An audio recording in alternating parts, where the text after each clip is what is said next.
All right, then I'm in here. Now to go and find forms that I want to use.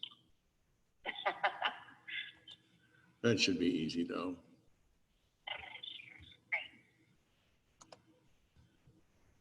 I just need to get into, how the hell am I going to do this? Where is, well, dot loop's not one of the,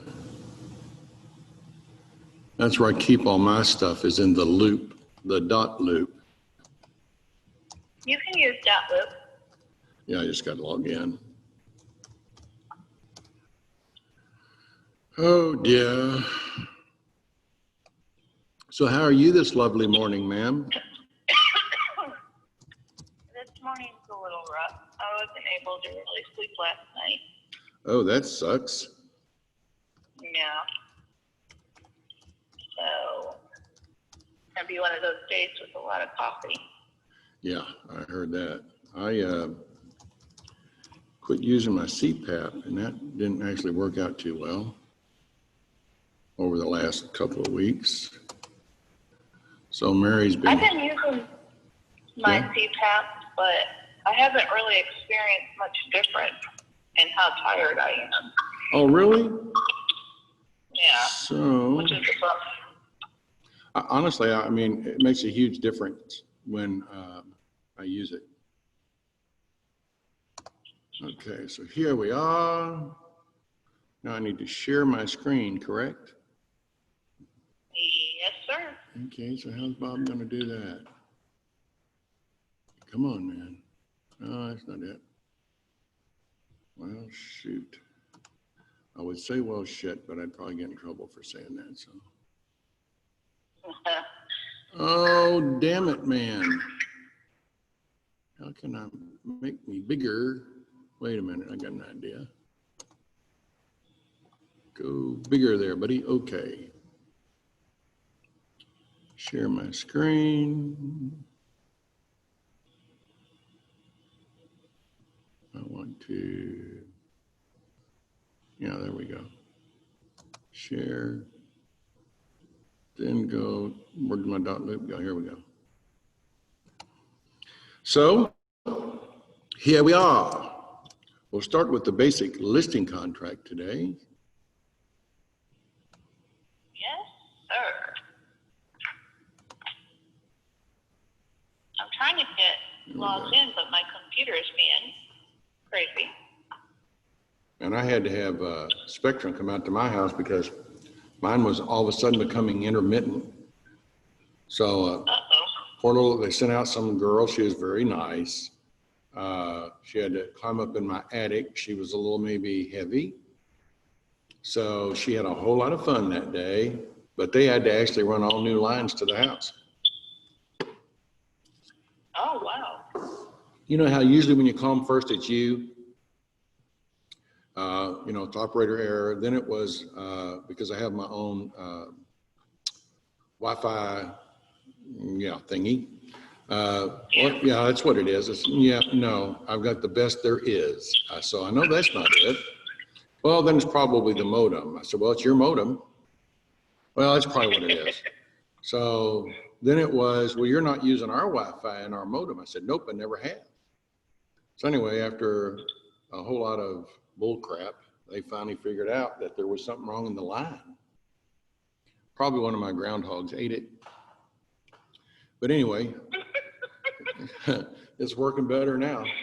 Working much better now. Well, so that's good. Yeah. Yeah. Oops. Yeah. So anyways, Groundhogs. we have a family. We have a family we do just about every year. I don't know where they go once they grow up. Probably they are through the whole neighborhood by now, I guess. But yeah, we have a little family every year, and there's one big fat one because I give him 2 apples every day. And occasionally throw in a carrot or a little bit of lettuce, but usually it's 2 apples. And my next door neighbor. You do not feed the groundhogs. Yeah. Then my next door neighbor is a little bit pissed because there's these groundhogs and they keep getting in his garden. And I'm afraid to tell him, man, I try and feed him every day so they don't bother you because I'm afraid he'd be mad at me.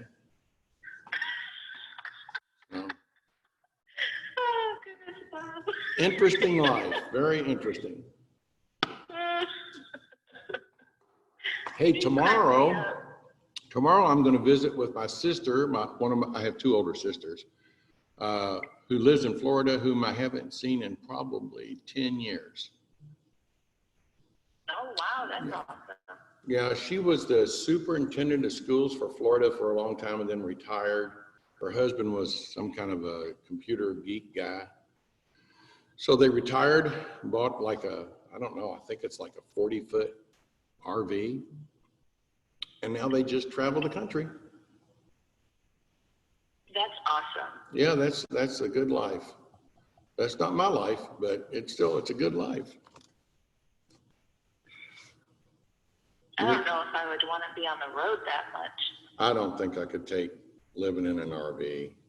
You know, I have to have a shower in a nice, clean tub or shower every day. Yeah. So like a shower that's tall enough for you. Yes.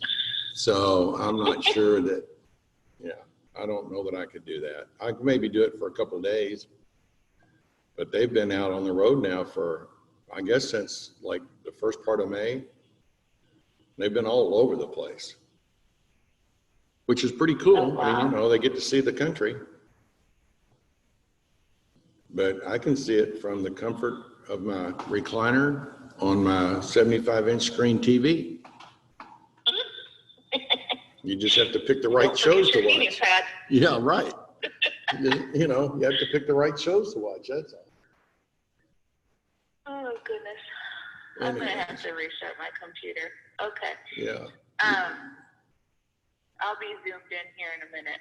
Okay. I'll just wait for you. All right. All righty. Okay. Later, Gator. Bye. And I'm sorry, I don't know your name. Ashley. Oh, I'll see. Yeah, well. Yeah, because you guys are remote. Yeah. And I keep telling Todd, come back.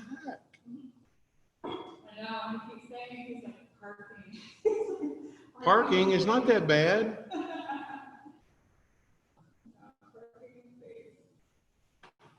Blake has entered the room. Oh, I got to admit people into the room.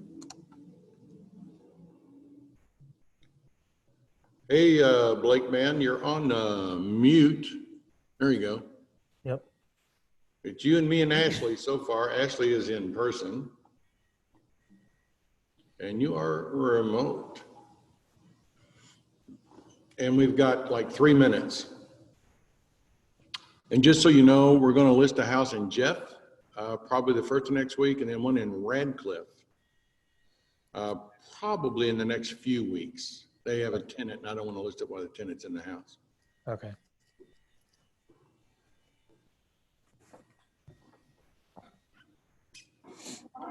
Good morning.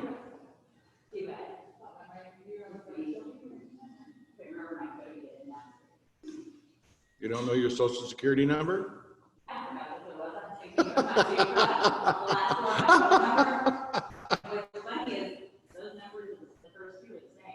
I was like, wait, I come here in months, I have a feeling it's just going to be 3 of us. Yeah, there's you and me and Ashley and a whole lot of airspace. Thank you. It's a blueberry lemon. Oh, thank you. Cool. Oh, there's Judy.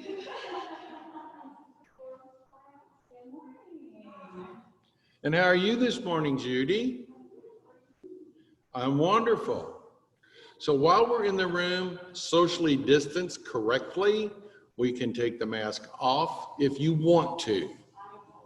I'm going to leave, mine is off. I'm going to leave it off so that you can hear me clearly.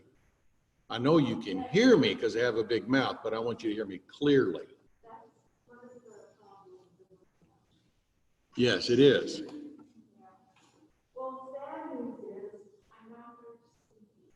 Oh, well, thank you. I feel much better about myself now. Who are you here to see? Oh, I'll see. Hey, Shannon's on. Shannon is joining. Shannon actually likes me. So she's here today. Electronically, she's here.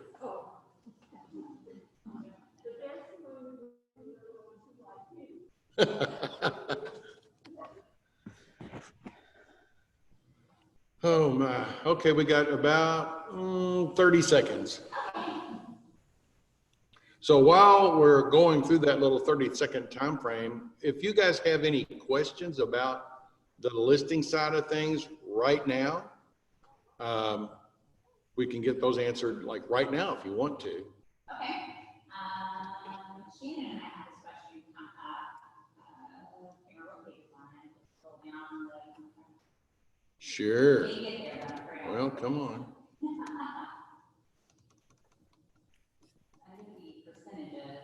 Oh, okay. Page 2. Okay. We usually put, our regular percentage for the selling home. Right. And then usually leave the not less than, but then in the event of the purchase option and the lease. Yes. We've always put 10 there. Okay.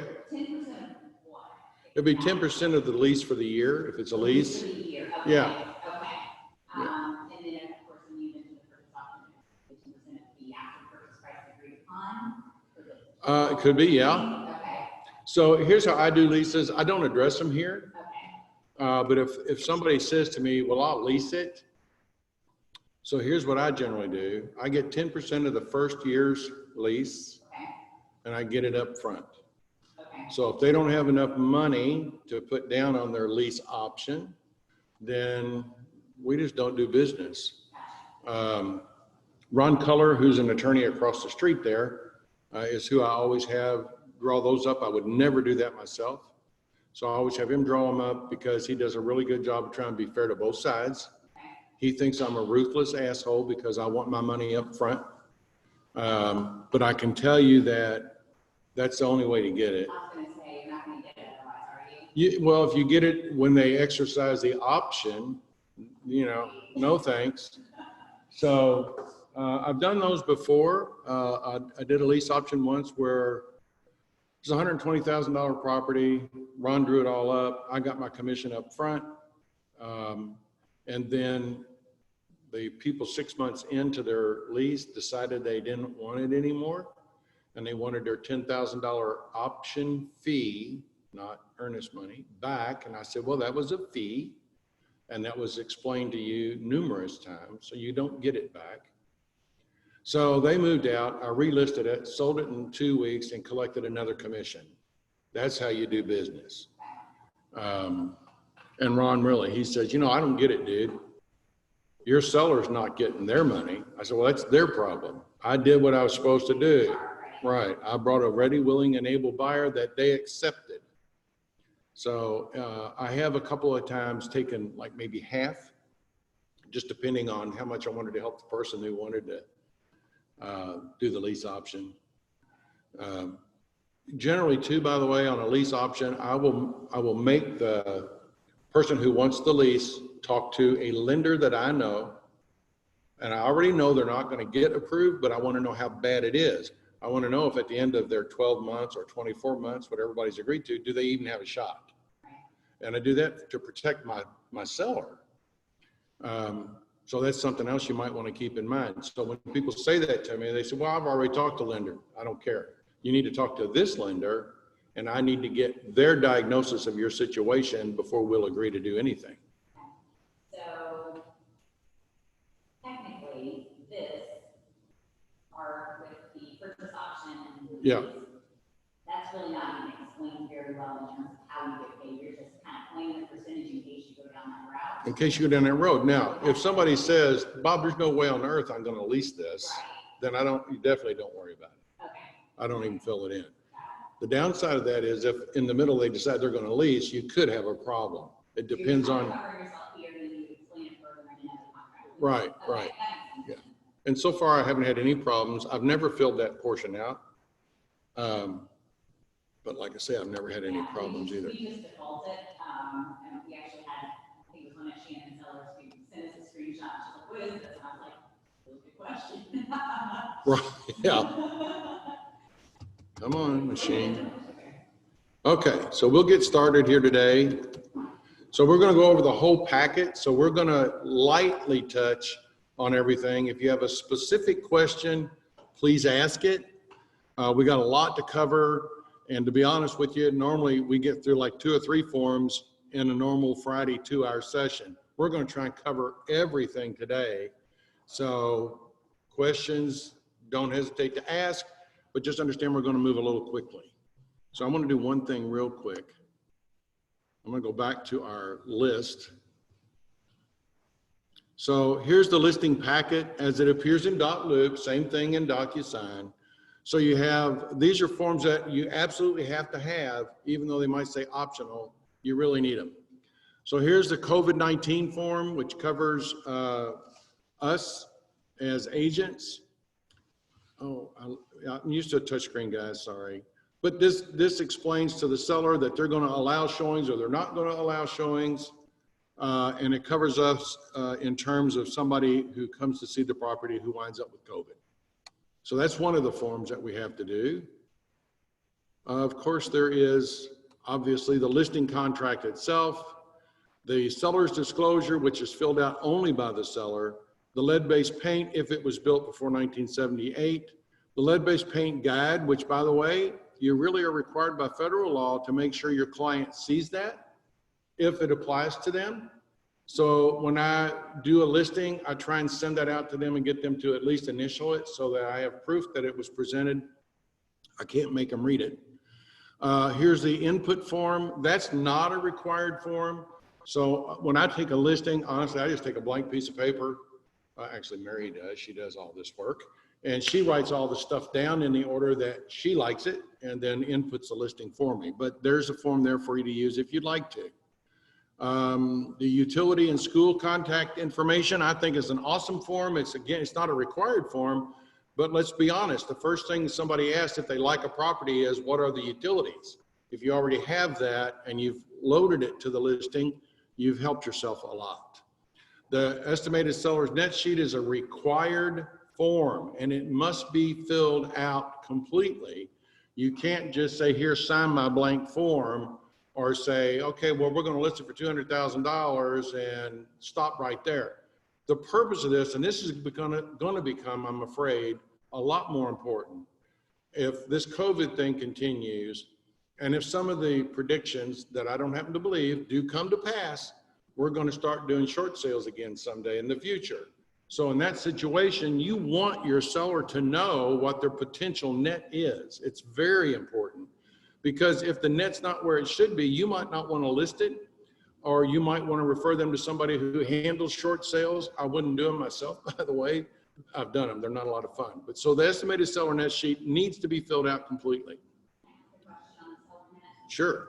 I know you want to look in during a listing appointment. Yes. Over like scenarios. Right. Do this, whatever. But I don't typically have an initial one until we have an offer that I'm presenting to show them the net of that offer. Is that also acceptable, or do we need? Well, it's not, I mean, it's not how I would do it. I would get them to sign it right there at the listing appointment. Because I want to know that they saw it. I don't want them to be able to later on say, well, I don't remember, you didn't show that to me. So just for my own protection, yeah, I make sure I get it signed. And then when I do get an offer, I might take that original form and then out to the right of it, put the numbers based on whatever that offer is so they can see the comparison. You can do a whole new form if you want to. Okay, agency policies. Agency policy form is actually supposed to be signed by your client on your first meeting with them. None of us do this, but technically we're supposed to. So the first time you meet with a client, the agency policy form should be signed by them. This, by the way, indicates then that they're no longer a customer, but they are a client. So if they're just a customer, you have no claims on them. If they're a client, you just might, in the event they use a different realtor to buy a house or whatever. The next form is the affiliated business disclosure. Again, a required form. This is required by federal law. if we receive any remuneration, any money, any lunches, anything from another vendor who they might do business with as a result of doing business with us, we have to disclose that. So that's all it is. It's just simply it's a disclosure. It doesn't tie them to anything. It just acknowledges that they understand that we do business with some of these other folks, whoever they happen to be. The home warranty form is a required form by our office. It's not a state required form. It's not a federal required form, but our deal with the home warranty company is this. If we present this to every client every time, and they either accept or deny it, and we have proof that we did, which is their signed copy of the form, then if we run into problems, they will pay our deductible in an E&O claim. If they come and do an audit of our office and we can't show them that every client was presented one of these and either accepted or rejected, then that deal is off. So if you don't get it signed, you may not need it someday, but one of your fellow agents may. So out of respect for all of us, we need to get those signed. Commercial input form, if you're doing a commercial listing, I would say this to you. You know, we're required by law to actually be knowledgeable in the area that we work. So if you've never done a commercial listing before, I promise you, you are not knowledgeable in the commercial side of business. So my recommendation would be get with Brian Hazley, who is our commercial agent, and you maybe could co-list it with Brian, make a referral to Brian. Brian is more than happy to teach anybody how the commercial process works. So if you're ever have the opportunity to do commercial, you really need to talk to Brian, unless you're already equipped to do it. Just remember, you have to be competent in what you're doing, or you could get into trouble. The same thing applies to the short sale process. If you're not competent, if you don't know how that process actually works, you can have a problem. Okay, vacant land. If you're listing vacant land, there's an input form for that. Again, you can use it or not use it. The listing checklist, it's an optional form, but I got to tell you, if you use it, it'll help keep you out of trouble. And we'll go back to that hopefully here in a little while. There's a short sale addendum. So if you're doing a short sale, that addendum must be filled out. There's a limited agency agreement. So the limited agency agreement is this: if you represent both the buyer and the seller, you're a limited agent. And before you can write an offer for your buyer client against the property that you have listed, they have to sign this form before you write an offer. So that should be the first form presented to them if you're going to write an offer on a property you have listed. Your seller actually already signs the limited agency in the listing contract, but we also need to get their signature on it before you present that offer to them. If you represent the seller and another agent in our office, not the company, but in our office represents the buyer, same thing applies. So we do that. Technically, legally, we're not considered a limited agent. You aren't, but we believe the company is. So in a situation where we have two different agents representing the same property within our company, we require that it be filled out. An addendum to the listing contract. So if you're going to change the contract in some way, that's what that's for. An amendment to the listing contract, it actually changes the terms of the contract. So an addendum doesn't necessarily change the terms, but an amendment does. Then above and beyond, that's a form that I think explains some, I don't actually use that form. It's not a required form, but I'll get back to it here shortly and we'll see what that looks like. Closing authorization, a lot of guys don't use them anymore. So all that does is a lot of title companies don't want the buyer and the seller in the same room. So in order to kind of alleviate that, if you want them to be in the same room, that's the purpose of this form. If you really don't want your seller in the same room as the buyer or vice versa, then don't get them to sign this. The data collection form. So you get paid for every warranty that you sell, every home warranty that you sell, if you fill out this data collection form, which is merely just going through the house and writing down the manufacturer's name of various things like the appliances, the furnace, central air, water heater. If you submit that to the home warranty company, you get $50. Company gets 100. We're going to split it with you 50-50. So I think that's a pretty good deal. And to be honest with you, I think the best year I had on warranties, I think I made close to $2,000. So, and the warranties are worth it. I have clients that file claims all the time. Former company that I was at did pay us, and then they decided they wanted to keep it all. So then Bob just let other agents provide the warranty. I don't think they were being fair to us.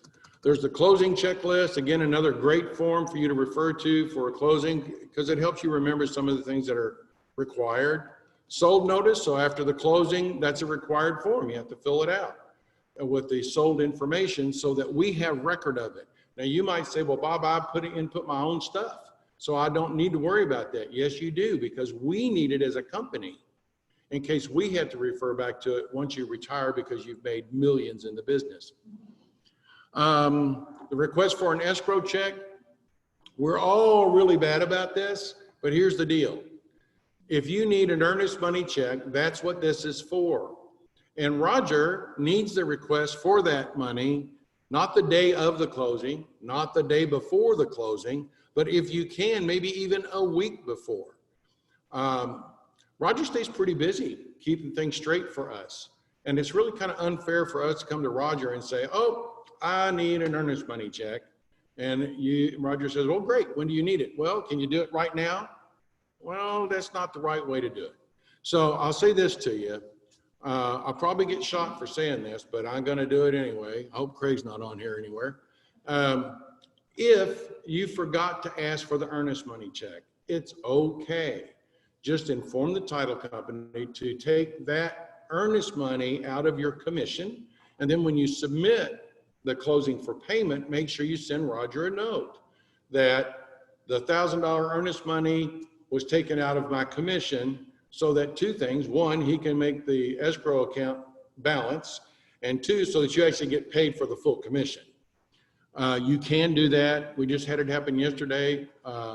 Somebody called in and said, I need it like in an hour. That just wasn't going to work. So we explained to them what they could do. Yes, you can do that, Bob. It's not a big deal. Right. Because sometimes the closings get moved up, and sometimes the closing company forgets to call and tell you that. Right. So what you said is a go. And really, we don't even need the escrow form anymore. We just need an email to Roger in a timely manner. Yes, in a timely manner. That's the key thing. So either escrow form or send him an email, but just make sure he knows, so that you're not walking up wondering where your escrow check is and he doesn't know anything about it. A listing contract renewal is a form used if you're going to renew a listing. So it's going to expire soon, but here's the key. This is very, very, very important if you don't want to do all the paperwork all over again. This has to be sent to Syra, completely signed, isn't it 24 hours, Sean, before the listing expires? That's correct. So if you say, I'm going to send it the day the listing expires, you might be doing all your paperwork all over again. It's actually business days, Bob, because Cyrus not open on the weekends. Right, business days, that's correct. Business days only, I get that. So you can get this filled out usually a couple of days ahead with your client. And it's probably a good idea to go on and get that done so that you get it to Syra in plenty of time. I'm pretty sure the managing broker has to sign it, as well as you and your client. So just keep that in mind if you're going to renew one. Fortunately, we haven't had to do too much of that lately. Referral information form. So you got a referral, that's what that's for. Marketing remarks, that's for your records.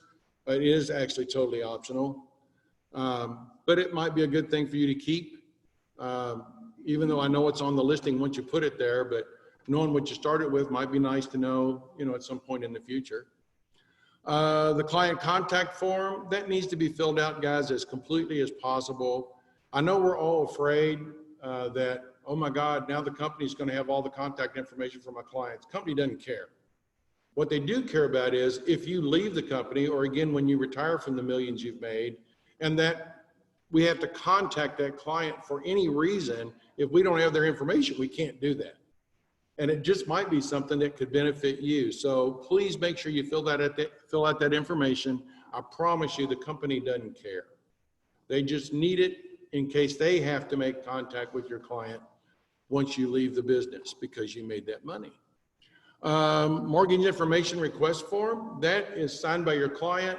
We asked them to put their account number, their mortgage loan account number, and the mortgage company on there. Some people are a little reluctant to do that, but you really need it. So how I explain that to people, I say, look, I realize you probably don't want to share this information with me. The only thing I can do is make your house payment with the account number. I'm not going to do that. So if you just share that with me at the time of closing, we can move this along a little bit more quickly. Listing change form. So if you're going to change the price of the listing, you're going to reduce the price or raise the price, that form is required. It also has to be signed by the managing broker. So you want to make sure that you get that done in a timely manner so that whatever change needs to take place, you can make that happen. Okay, so that's a brief rundown of all the forms that we need. There's a bunch, but as long as you fill them out, everything is good. Let's start with the listing contract. That's the most important form in my mind anyway. Okay, so obviously at the top of the form, it's performed by not you and Keller, not you and your partner in Keller, it's only Keller Williams. The contract, the listing contract, is not between you and your client. I don't know if you realize that or not. It's between the company, Keller Williams Realty Consultants, and your client. So we only want Keller Williams Realty Consultants in that first box. Otherwise, it could cause us some problems down the road. So when I see those, and I do see them once in a while, I send them back and say, hey, you got to fix it. So if you do it right the first time, you don't have to go back to your client and say, sorry, I got to get you to re-sign all this because I didn't do it right. And then it's for who are you doing it for? You want to get their full legal given name there because likely it's going to be needed at some point in the future when they get it sold. We're looking at the, wait a minute, I got to move a couple things out of my way so I can see the rest of it all. Okay, there we go. All right. After the seller's name goes the property address. And guys, I see so many people leaving the township off. I really wish you'd put it in there. It's there for a reason. It's not hard to find. When you pull their tax information, which I'm sure you're doing because you need it in order to take a listing, township is on that form. Please put it in the contract. So far, I haven't kicked any back because of it, but I'm really thinking I need to. So I don't want to do that. Then the county, followed by the city, and then the zip code.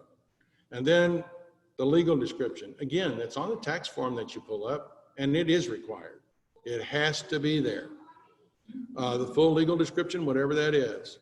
And then believe it or not, you have to have a beginning and an ending to the contract for it to be a legal contract. So I've seen a lot of guys to be determined, really? It's not a contract at that point. So we need a beginning date and an ending date. So I've also seen some come in, well, the beginning date and the ending date to be determined. It's like, no, you can't do that. It's not a legal contract then. So beginning date, ending date. Then the sale price, if you're using DocuSign or .loop and you just put the numeric numbers in there, it'll spell it out for you in longhand, which you need both. Possession.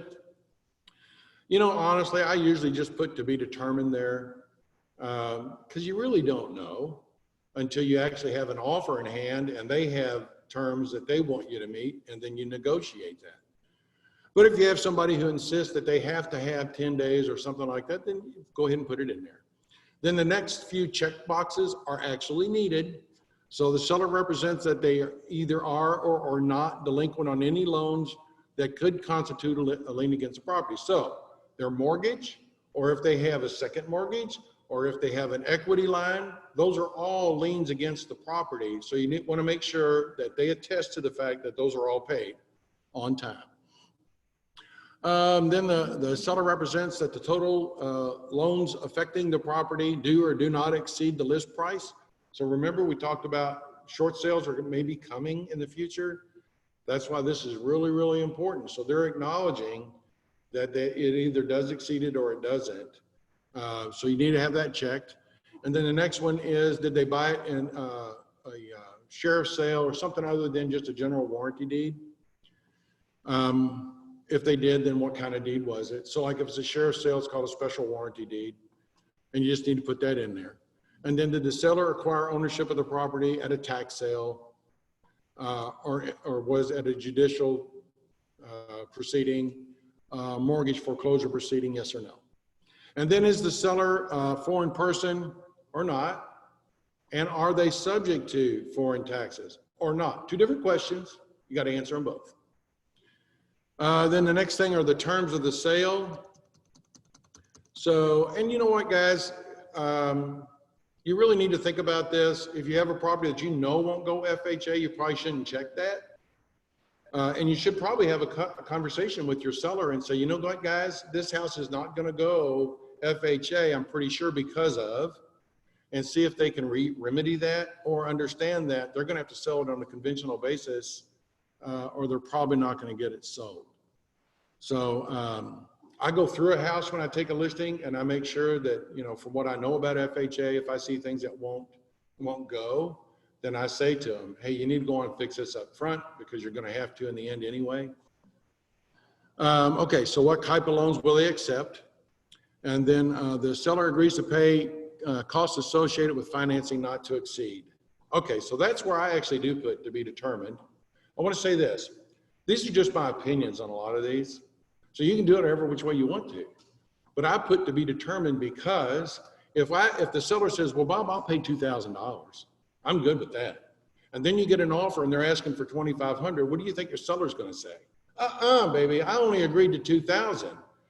No matter what the offer price is, they're going to go back to, in my opinion, that $2,000. So I put to be determined, and the way I explain it to my clients is, hey guys, we don't even know if they're going to ask for it. So let's wait until we get an offer to determine what we're going to do. Nobody's ever argued with me on that. Okay, and then let's see, where are we at now? Oh, the items of personal property that are not going to be part of the deal. So, had a deal once, had a chandelier, been in the family for 800 billion years, and they were taking it with them. It was hanging in the dining room. It was beautiful. I said, guys, if you're going to take it, do it now. And they said, no, I'm not going to do it unless my house sells. Why would I go through all that, Bob, if the house doesn't sell? So we got an offer, and you know what they wanted, right? More than the house, they wanted the chandelier. So we had a really tough time negotiating because of that. So what I would always say to a client is, if they're going to take stuff with them that should stay in the house, do it now, before you even put it on the market. And then you don't have to deal with that problem. And then further down, items of personal property. Yes? And if they won't, make sure you put it in the MLS under marketing remarks, correct? Absolutely, yes. Sean, very good point. So if you have a stubborn client who has a chandelier that's been there for 8 billion years, then make sure you put in the marketing, not the agent only, but the marketing remarks. Chandelier does not stay, or whatever it is. I did have a client take a mantle once. They forgot to tell me they were going to take it with them. Okay. Then the items of personal property included in the sale. So what are they going to leave behind? And you really want that in there. And you also want to put that in the marketing remarks in case the buyer doesn't want them, like a swing set. Some people don't want them. But if they're going to leave it behind, you put it in there, you get it out front. Okay, so now let's move on down. So line 49 there, the property, if the property is sold, option, leased, or exchanged by the seller or any person within how many days. So what this does is it protects you from this. You have the property listed. Somebody comes and looks at the property. They turn out, they actually know the seller. So after the showing, they come back to the seller and say, hey man, I'd really love to buy your house, but I can't afford it. Let's cut the realtors out. Then you don't have to pay that commission. You can sell it to me for a little bit less. So how long are you going to make them wait before they can do that? Because if you don't put something in here, they can do that. So I always put 180 days. And I always explain to my seller, hey, look, we have to treat everybody the same. So I'm not accusing you of doing something like that. I know you would never do that. But in order to treat everybody the same, because there are some people that would do that, I always put 180 days in there. So if you want to sell it to somebody and not pay me the commission, if they saw it while it was listed, you can. You just got to wait 6 months after the listing expires to do it. And they always say, oh, I would never do that. I actually had it done once. So if you've been in the business long enough, that'll happen. So anyway, I always put 180 days. I've seen some people put 30 days. I've seen some people put 90. Man, I want a protection for as long as I can get it. The caveat to this is this.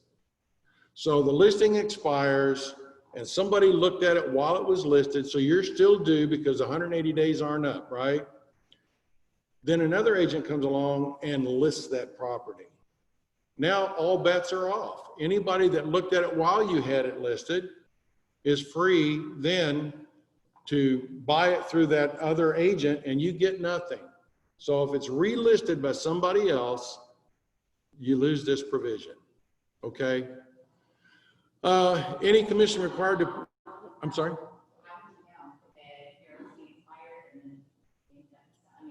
Well, yeah, or you can just call the agent and say, hey, who was that?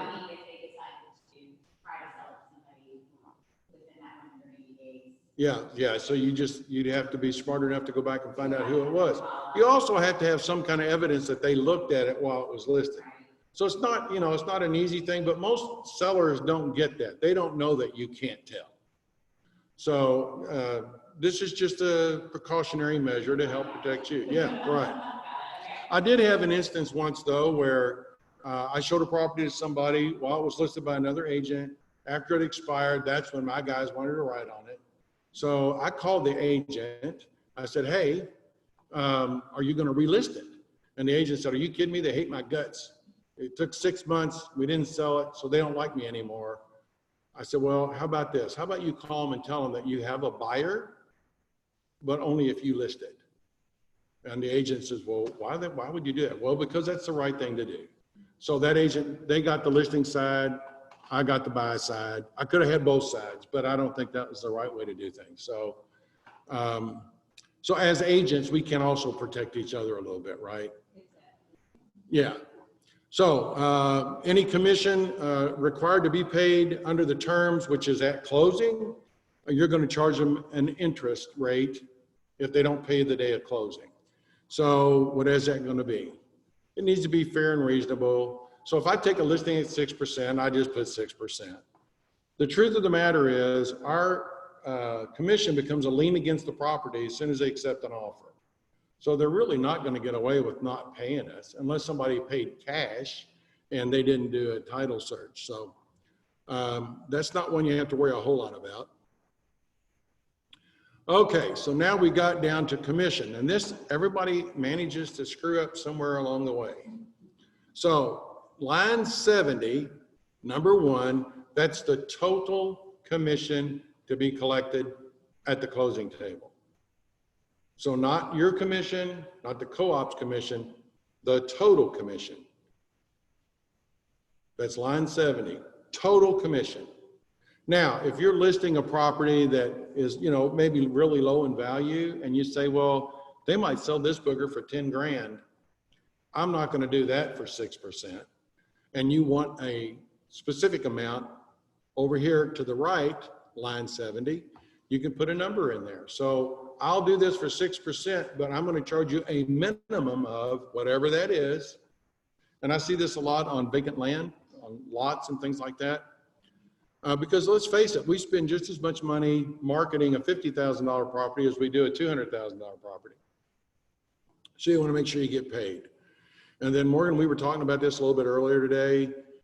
You can fill these blocks in here. You said you normally put 10%. I think that if I were going to do it, I'd do the same thing.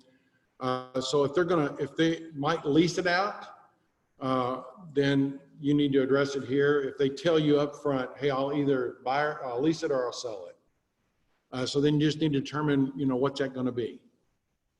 And then another really important line is line 79 there. So this is where the co-op goes, which, by the way, you're required by law to tell the seller what that is.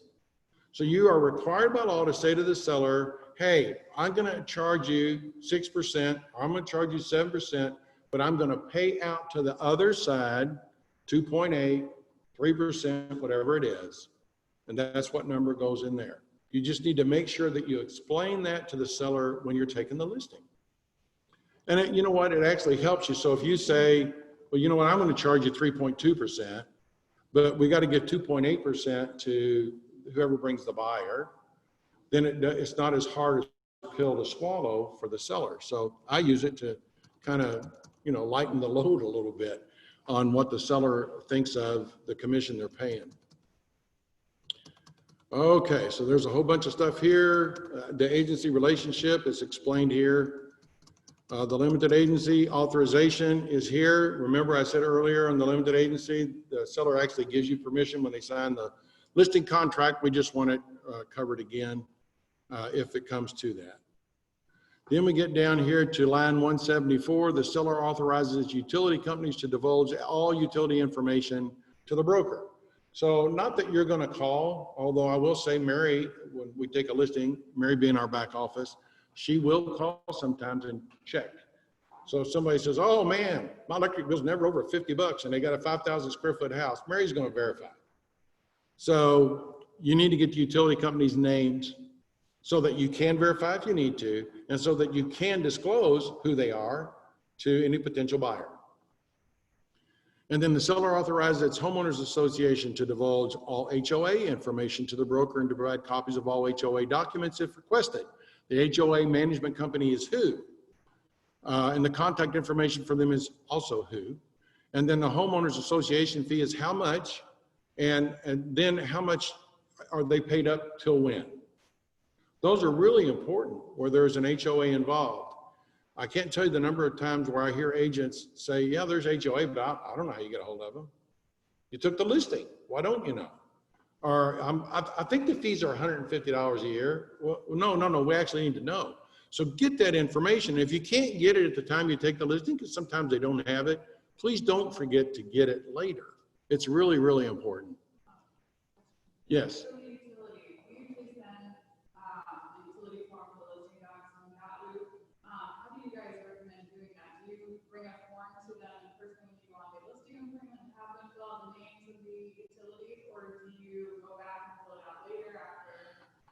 Okay, so it's your business your way, but here's how I do it. You can leave the fill-in line blank and allow them, through .loop anyway, to fill it in. There's a way for them to do that. Can edit and sign. So you just have to change the sign only to can edit and sign, then they can fill those things in. Yeah, right. Or every listing contract that I do, by and large, 99% of them is electronic. So I'll get all that information from them and then type it out. And then so they actually already have it when they're signing the contract. But you can do it however you want to do it. Just as long as it can be read and that you have the pertinent information. And then the seller authorizes its lending institution to divulge all mortgage information to the broker and to provide copies of the note of, and mortgage if requested. The seller's institution is. Now, once again, they're happy to tell you who they're paying if they even know, but they're not always happy about giving you the loan number. So again, I just say, look, the only thing I do with your loan number is make your house payment. I'm not going to do that. And then it usually lightens it up and they say, oh, okay, let me look it up. But it is important information to have. Also, if I've got somebody that I think they just really don't want to divulge that information, it's kind of like their social security number. I say, you know what? You don't have to give it to me now. But understand this, the title company has to have it when we get your property sold. So if you'd rather wait, that's okay. But I am going to have it at some point. Okay. Got that covered. And then next, the seller does or does not, line 189, does or does not authorize the broker to disclose the existence of written offers. So I got a question for you guys out in the cyber world and here at the local office. Why would a seller tell you not to disclose that they have an offer? Give me a good reason to not disclose it. Anyone? Bueller, anyone? No one? See, so I can't think of one either.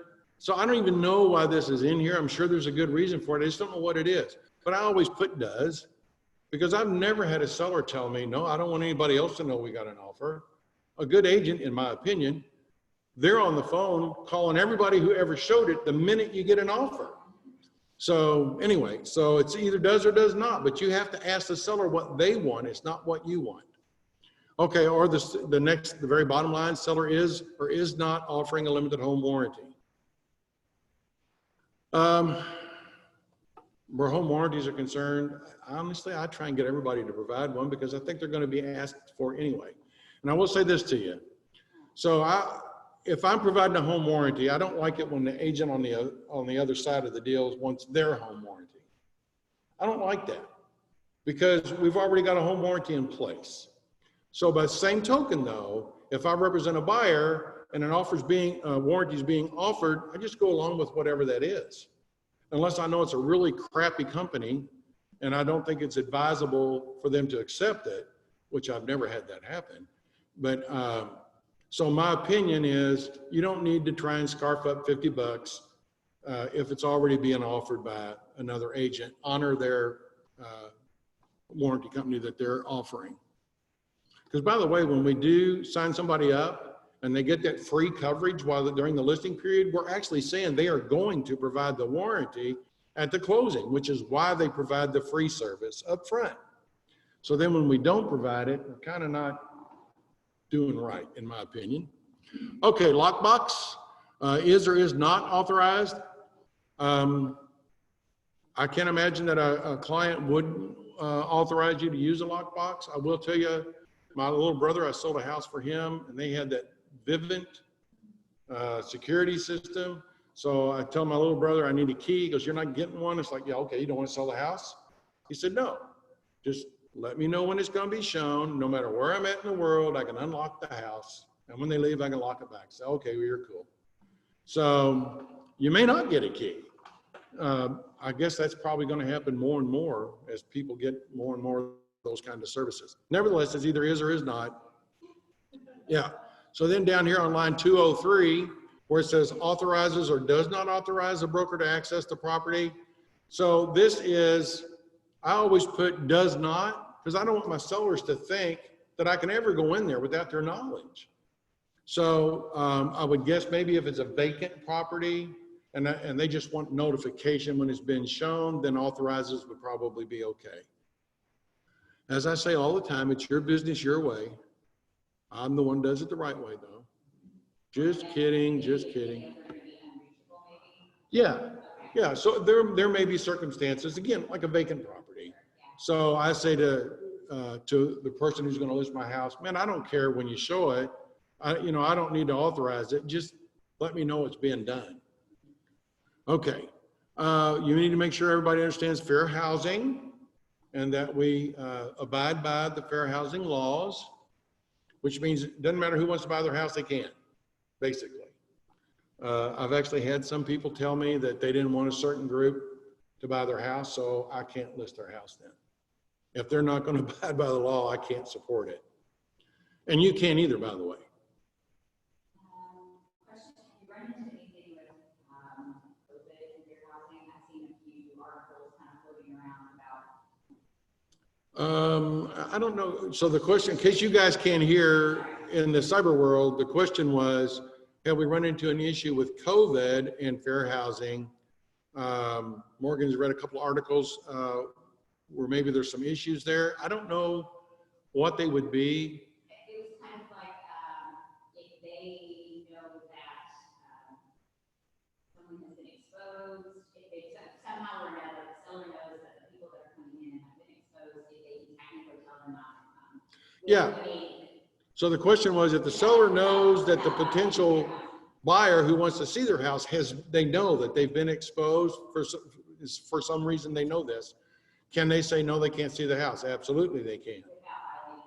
Yeah, oh, absolutely. That's not discrimination because of one of the protected classes. That's protecting their interest in their property. Yeah, now, if every time a particular class wants to see their house, they say, oh no, we know they got COVID, well then you got a problem, yeah. And I would suppose that if they said, well, we know that you guys have COVID, so we don't want you in our house. if they can show that they don't have it, you can't really stop them from having a look. That's a good question. Then here, one of the most important things here, it says that the seller understands the terms of this listing contract and has received a copy. So the law says, state law says, they have to get a copy back, a complete copy, fully executed, within 3 days. So in the old days, you had to leave a copy while you were there, and we carried around triplicate forms because we didn't have the internet to do it with. Even though when they sign it electronically, they have the ability to download a copy, you still need to send them one for protecting yourself. I can't tell you the number of people who say, oh, I didn't know I could get a copy. I just signed everything. So you still need, in order to protect yourself, and how I do it is I just download a copy, attach it to an email, and send it to them via email, and then ask them to acknowledge they got it. So, hey, would you hit me back and let me know that you got this? I also have a system that tracks whenever somebody opens my emails, so I know when you do. So when you guys send me nasty emails and I email you back, I know when you opened it, so you can't deny that I responded. Hey, Bob, Yes. if you share the completed copy in .loop or DocuSign, Yes. you also have an electronic copy of them opening and receiving under the history button. Right. I do it though, Sean, because they also act like, yeah, I didn't know I could do that. And they would deny the fact that they did. So just as extra coverage. Gotcha. Okay, now we get down to the last page. So further conditions. So I want to talk to you guys about further conditions in a minute, because I've seen some of you guys write in, property will not be put in the MLS until the pictures are taken. That's it. That doesn't work. You need a set time. There needs to be an expiration to that. So the property won't be put into the MLS until the pictures are completed, but will be by whatever date. Because the board's going to really scream if you've got the sign in the yard and you've been instructed by the seller not to put it in there, and you don't have an expiration to this. You can't, so otherwise it just goes on forever. So we definitely need to put a time frame of when these things will be done. I see some people saying seller doesn't want it loaded in the MLS for 3 weeks. It would help if you had, it would be helpful if you had a reason. Because I promise you, as people drive around, they see the sign in the yard, especially an agent, and they go and try and pull it up and it's not there, they're going to be making an anonymous phone call to the board office or an email and say, hey, they're trying to sell this without using the MLS, and our MLS rules say we have to put it in there. So just be a little bit more explicit whenever you put something like that in the contract, please. So that's the listing contract. The agent's going to put their name. You can sign it if you want to. Put your license number on there. You really should. And then the seller's going to sign it. Please put their printed name there so that we can tell what they are, what their name is. And then the managing broker signs it. It's not a valid contract until it's signed by all parties. So as you're doing one of these, I try, if you guys send me something to sign, I try and get to it immediately. I don't always, but I try. So if you guys, well, I try to be. If you guys will send it to me right away, I'll sign it, and then you have the ability to send it right back to your clients fully executed. Okay, any questions about the listing contract before we go to the next item? No, okay. Shannon, you're not moving. Is that just your picture? Oh no, now she's moving. Okay, all right. And a couple of people are afraid to let me see what they look like. I'll let you see what I look like. Okay, let's look at this COVID form for a minute. Okay, so the date, which would be, the date of the listing contract. Also, they ask you to put that date in here, the property address, the township, all those things, which you already have from the listing contract. And then your client has to make a decision. They're either going to check the first box or the second box. The first box says that they authorize showings, or continued showings of the property and agree to allow access to the property by potential buyers, blah, blah, blah. Seller agrees to inform the broker immediately if the seller or any person residing within or visiting the property is diagnosed with a confirmed case of COVID-19. So this says the seller is going to let you know if they have an issue. I just want to ask, has anybody had to deal with that yet? Where a property, they can't go in it because of COVID? Okay, so I have a listing. My seller got COVID just before the inspection. So we had to put off the inspection and the appraisal for 14 days, which means we had to extend the contract. This was in Kentucky. So it does happen. I thought it was kind of weird, but you know, it does happen. So, but this helps protect us. So if the seller hadn't told me that, you know, they would have a problem down the road if they signed this form. Or if the seller or any person residing within there visiting the property has had direct contact within the past 14 days with an individual with a confirmed case of COVID-19, irrespective of whether such party shows signs of sickness. So whether you're sick or not, if you've been exposed to it and you know it within the last 14 days, you have to disclose it. By the way, downstairs in the conference room, we ask everybody to fill out that COVID form just in case somebody does come in and they do contract COVID-19, so we can start the tracing and let everybody know. That's why that form is there. Okay, number 2, the seller elects to have the property noted in the listing service to indicate that there will be no showings of the property until authorized by the seller. Wow, that's a tough one. So that's one that, so if you go in and block out all the showings, the potential showings, you got to have a really good reason.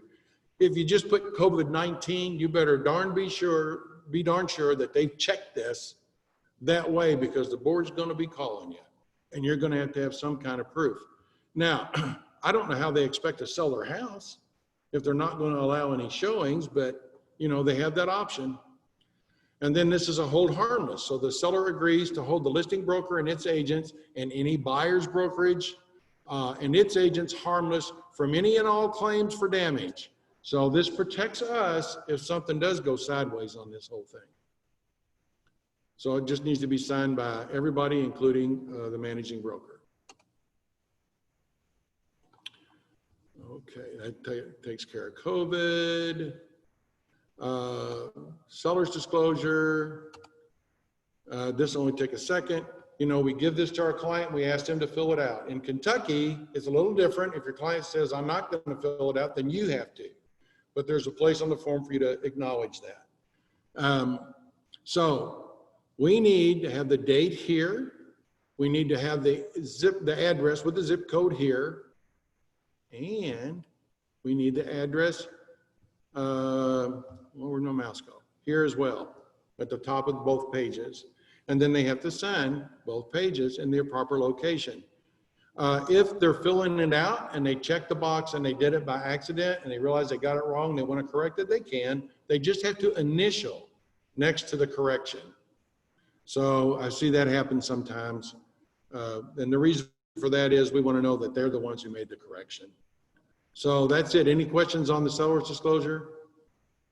It's just a form that we don't have to mess with too much. The seller does. So that to me is a little bit of homework for my seller. I try and get them to fill it out while I'm taking measurements and that kind of stuff. Lead-based paint disclosure. Again, this will go pretty quick. Okay, so it's the property address at the top, and believe it or not, at the bottom. So, yeah, it's there twice. Okay, so the seller has to acknowledge either they know about lead-based paint or they don't, and in addition, they either have reports of it or they don't. Both of those need to be addressed. You can't address one, and if they say, well, I don't know anything about lead-based paint, and let the other one go, they both need to be checked. And then you, as the listing agent, need to initial right here, line 41, which says you told them about lead-based paint and how bad it is, and not to eat it or let the kids eat it, stuff like that, and that you've given them that pamphlet that says the same thing. And then on the second page, your seller's going to sign it, and then you, and you know, Indiana is so messed up because you're a broker and I'm a managing broker. but we're both called brokers on all these forms. So on this form, you, as the listing broker, sign this, not me. And I'm starting to get a lot of people sending these to me to sign. I don't mind signing them, but you're the one who really needs to sign them. So that's where you sign it. And then as you accept an offer, please make sure that the selling agent, if it's not you, has also signed it along with their clients, and that their clients have filled out these 3 check boxes. And then one of these 2 boxes. Either they waive their opportunity to do lead-based paint, or they've done it. A personal opinion on that, I'm done with this form, but personal opinion on that is I just tell people, you know what? The house was built before 1978. There's lead-based paint in it somewhere. Don't eat the paint. Don't let the kids eat the paint. Don't let the pets eat the paint. And everybody's going to be fine. Or if you see the paint chipping, please clean it up and paint over it. Honestly, I think the form is kind of goofy. I do think you need to notify people that the house was built before 78, but the rest of it, I think, is just a little bit strange. Okay, the input form, I told you this, you know, you can fill out. I explained to you how we do it on my group or in my group, but there's got all the information. It's an easy form to fill out if you want to. As long as you provide all the information that's required on the listing, nobody's going to yell at you if you don't fill it out. It is a good place, though, for you to have a record of what you thought you saw while you were there. The utility and school contract information, again, this is a form that I ask my clients to fill out. Again, don't forget the property address here. And then the things that people really need to know, they don't need to know about cable TV. That's a personal choice thing. They do need to know about the electric company, the gas company, the water, the sewer, things like that. So I would ask them to please check box the areas that apply, whether it's Duke Energy or Harrison County RMC, and then whatever their average monthly expense is on those.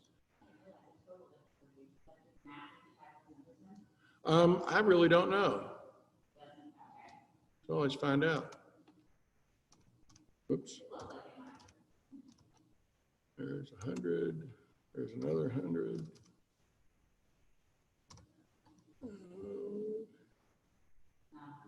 Nope, you get to total it yourself. Okay, then I always ask my sellers to sign it. And when they sign it, they're attesting to the fact that the information they provided was accurate. And I tell them that because I don't want them to make stuff up. Yeah. At some point or another, someone had told me we should not be verifying the schools because the districts can change with the schools, and I just realized that was on there. Yeah. I usually, So, I don't go by these ones. I usually direct them to check the website. right, right. But if they're saying this, do you think that, what if it? So they're saying it, you're not. Right, seller. Yeah, so the question was, should we have them fill out the school districts when they could change? So are we going to be in trouble if that does change and the sellers acknowledge something else? Yeah. Okay, so if the seller doesn't have kids in school and they don't care what about the school district, so they don't know, then they just can't fill it out. So where the school districts are concerned, this question just came up yesterday. Somebody had a client who wanted the agent to verify the school district. So here's what I would say to you.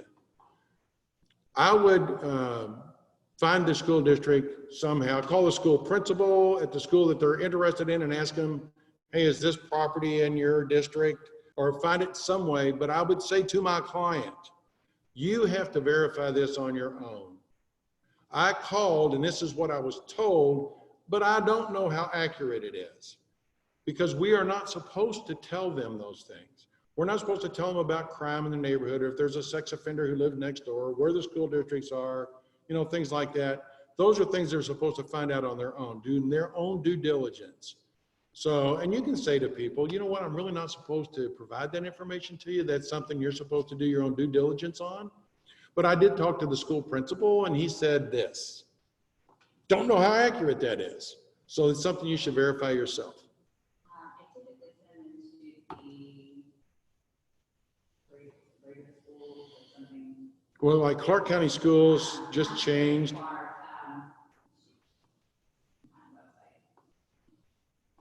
Anybody out there in the cyber world have a question about that? I mean, this is just my opinion, Bob, but Yeah. can you hear me okay? I can hear you, yes. Okay. So as realtors, we are,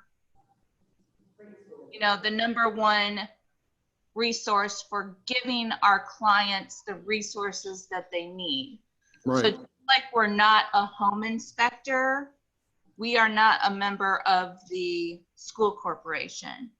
Correct. So just like we would give our clients the number to a home inspector, we can also give our clients the phone number to Floyd County School Court or Clark County School Court for them Absolutely. Yeah. to, Yeah, absolutely correct. But also, aren't they, aren't they? Let me find the schools on here. What? I don't think the They don't, corporation. yeah, they don't give it. So yeah, we can provide that information, but they should really verify it themselves so we don't get in trouble later. But you're absolutely right, Sean. If we know the number, we ought to give it to them. Because we're not telling them then what school district. We're just saying, hey, this is where you can find the information. Gotcha. All right, so let's go on down. Oh, I want a touch screen so bad. Along those lines too, we see listings that even if it's in Floyd County, we know that certain areas can be in different counties. We've seen that listed on the listing and a marketing remark. Yeah. Floyd County School District. Is that not, I guess, following that line? So Because they verify.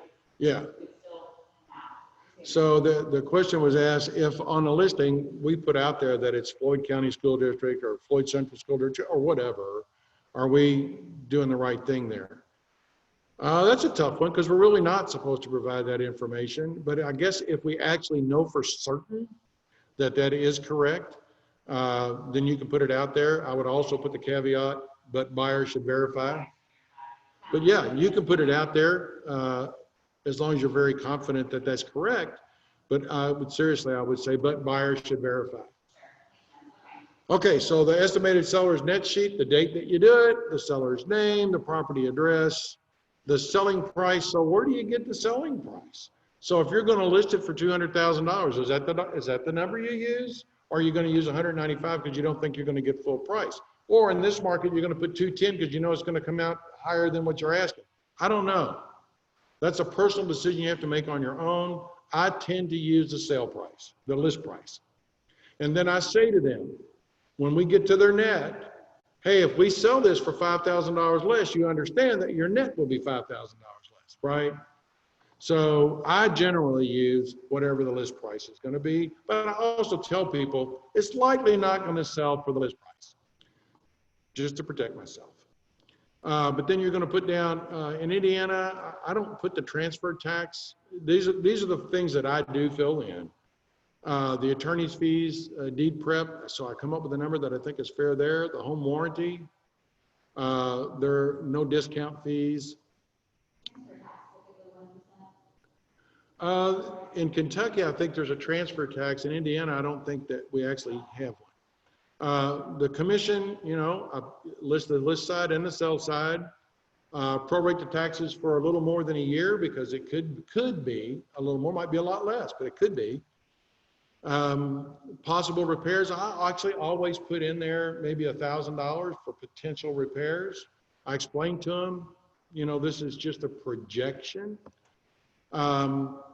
Then assessments, if there are any. Title, I put a number in there, even though the seller might not wind up paying the title search, I still put it in there. I always put 0 for advertising, and I just say, hey, I'm not going to charge you for that. It's an expense, but I'm going to take care of it. And the reason I do that, I want them to think that, hey, you're doing something more with that commission than putting it in your pocket. And then any other or miscellaneous, I put in a little bit of money for miscellaneous, maybe $500. And then we total it all up here. And then do they have a first mortgage, how much? Second mortgage, how much? And on down the line. And then the estimated payoff, and then what they're going to get. And then I ask them to sign it.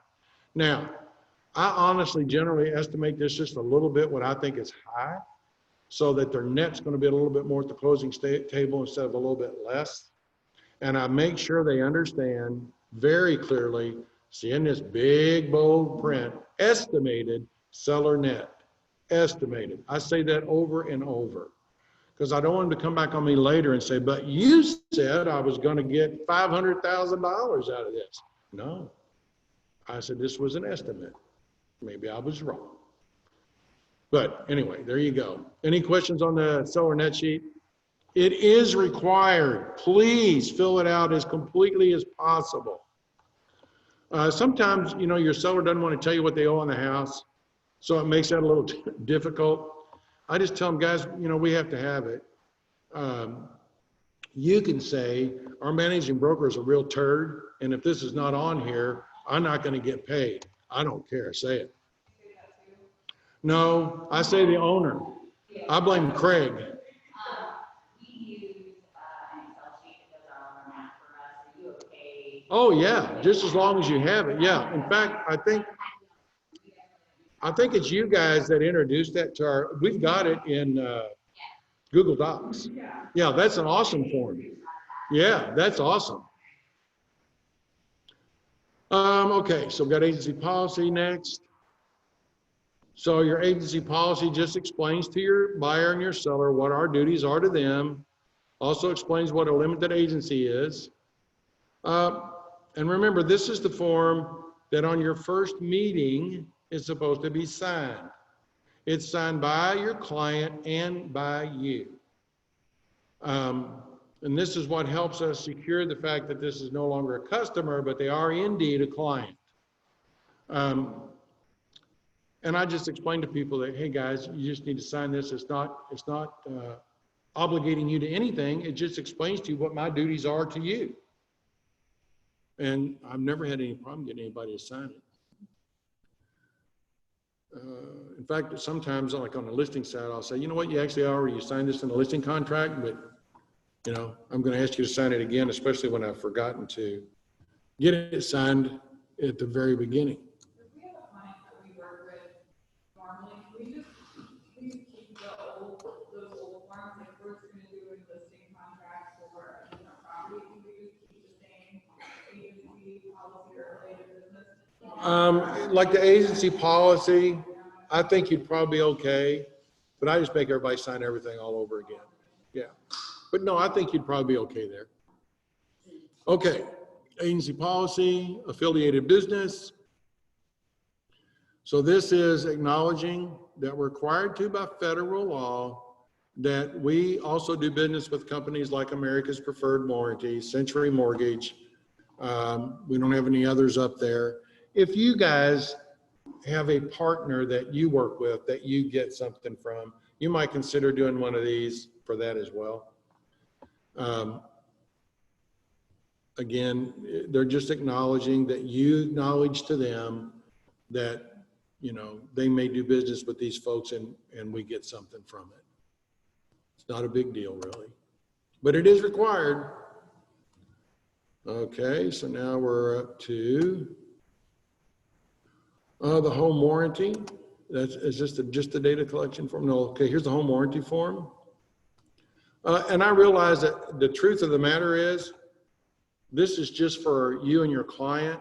You don't actually have to submit this to America's Preferred because you can do it online without the form.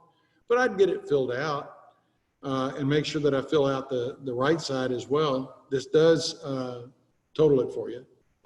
So check all the boxes that apply. Oops, sorry. And then get them to sign it that they're going to accept it or they're going to reject it, whichever one they prefer.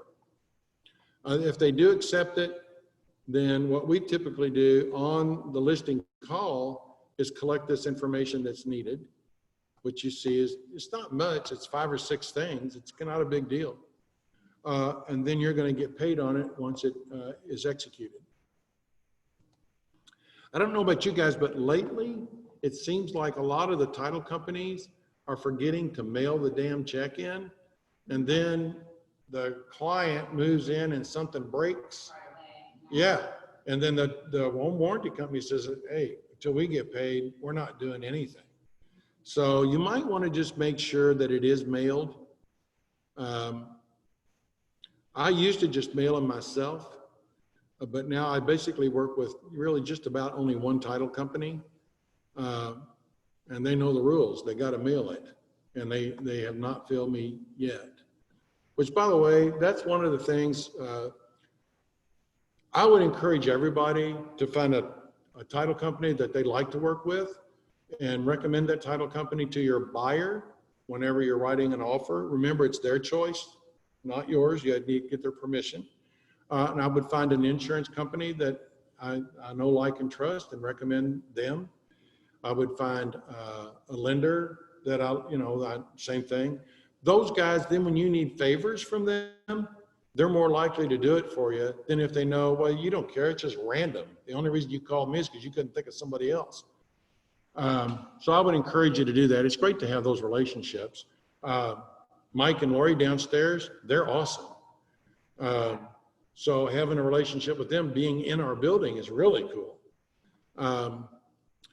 Craig, I think, has used is it Farm Bureau across the parking lot? But find somebody that you can work with on a regular basis, and you might recommend them to your clients. They'll appreciate it, and they actually might send you some business. Not everybody, but some in return, right? Okay, commercial input. We're only going to look at it real briefly. So I'm going to stress, if you are not well-versed in the commercial business, do not do this on your own. We have a guy here that's primarily everything that he does. And myself, I've worked in the commercial side of things for a while, but I still make referrals to Brian unless it's a real easy one. I just don't think it's a good idea to get yourself in a situation that you might not be able to get out of later. All right, the vacant land input form, again, real quick, we'll go over that. So all of us, I think, at some point list vacant land. By the way, you also need to be versed in that too, right? So you need to understand on vacant land, if it's, out in the country, has it been perk tested? How close are the utilities? Things like that. If you're not unfamiliar with how to find those things, then you shouldn't do it. You should give it to somebody else to do. I called somebody who's got 100 acres listed yesterday, and they couldn't tell me a thing. They couldn't tell me nothing. And it's like, why do you have the listing? Sorry. Oh, well, let me fix that little problem real quick. Here we go. Sorry, guys. I screwed up there for a second. Okay, here we go. Templates. Okay, now we're back. Oh, no, we're not. But we're getting there. Okay, we're almost done with this anyhow.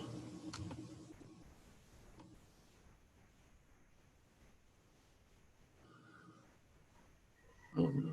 Here we go. Commercial, vacant land. Oops. The listing checklist. I think, we haven't actually gone over it. So this will help you tremendously with your listing if you'll just use it and check off those things that you've done as you do them. This will help you remember to get those things, especially those required documents, in the way they're supposed to be. Or if you have a checklist of your own, I just think the checklists are awesome. It helps keep you on track. So that's the checklist. Any questions on that? You know what? If you don't have one of your own, we've got it there for you.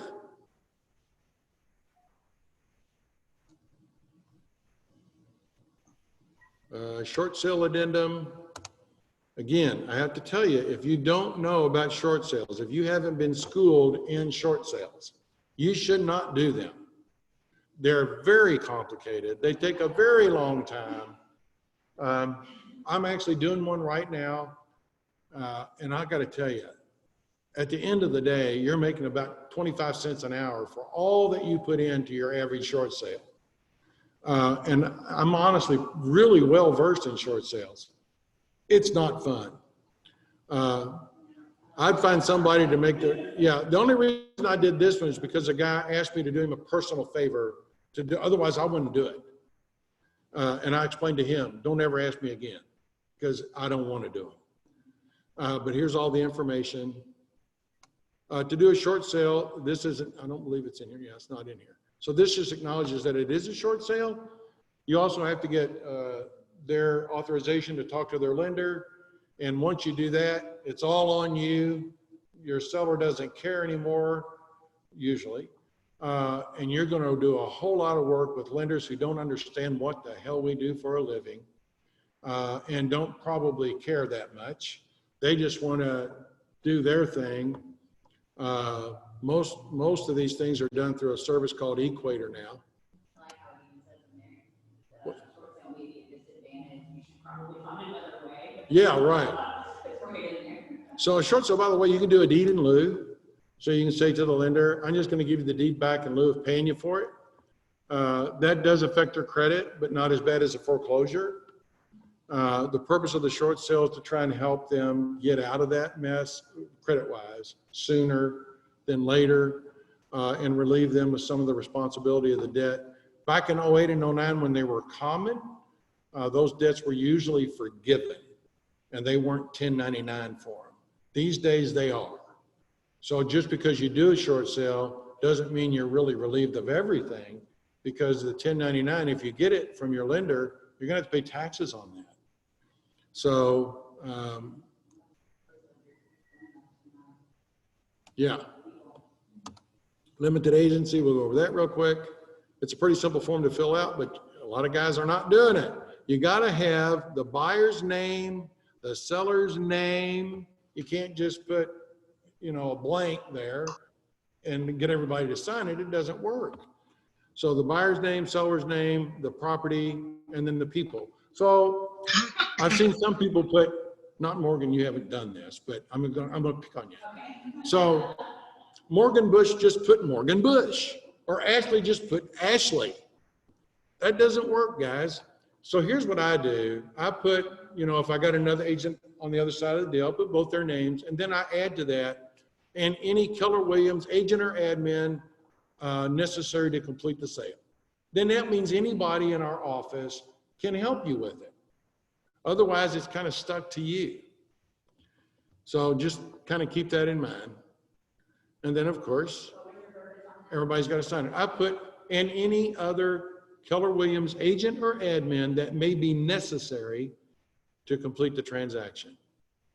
That opens it up to anybody within our company to help out and, without getting into trouble.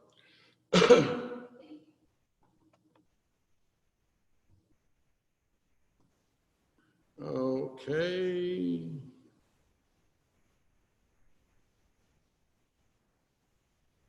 Okay, let's see what our amendment looks like. Okay, so the amendment addresses certain things that would actually change the terms of the contract.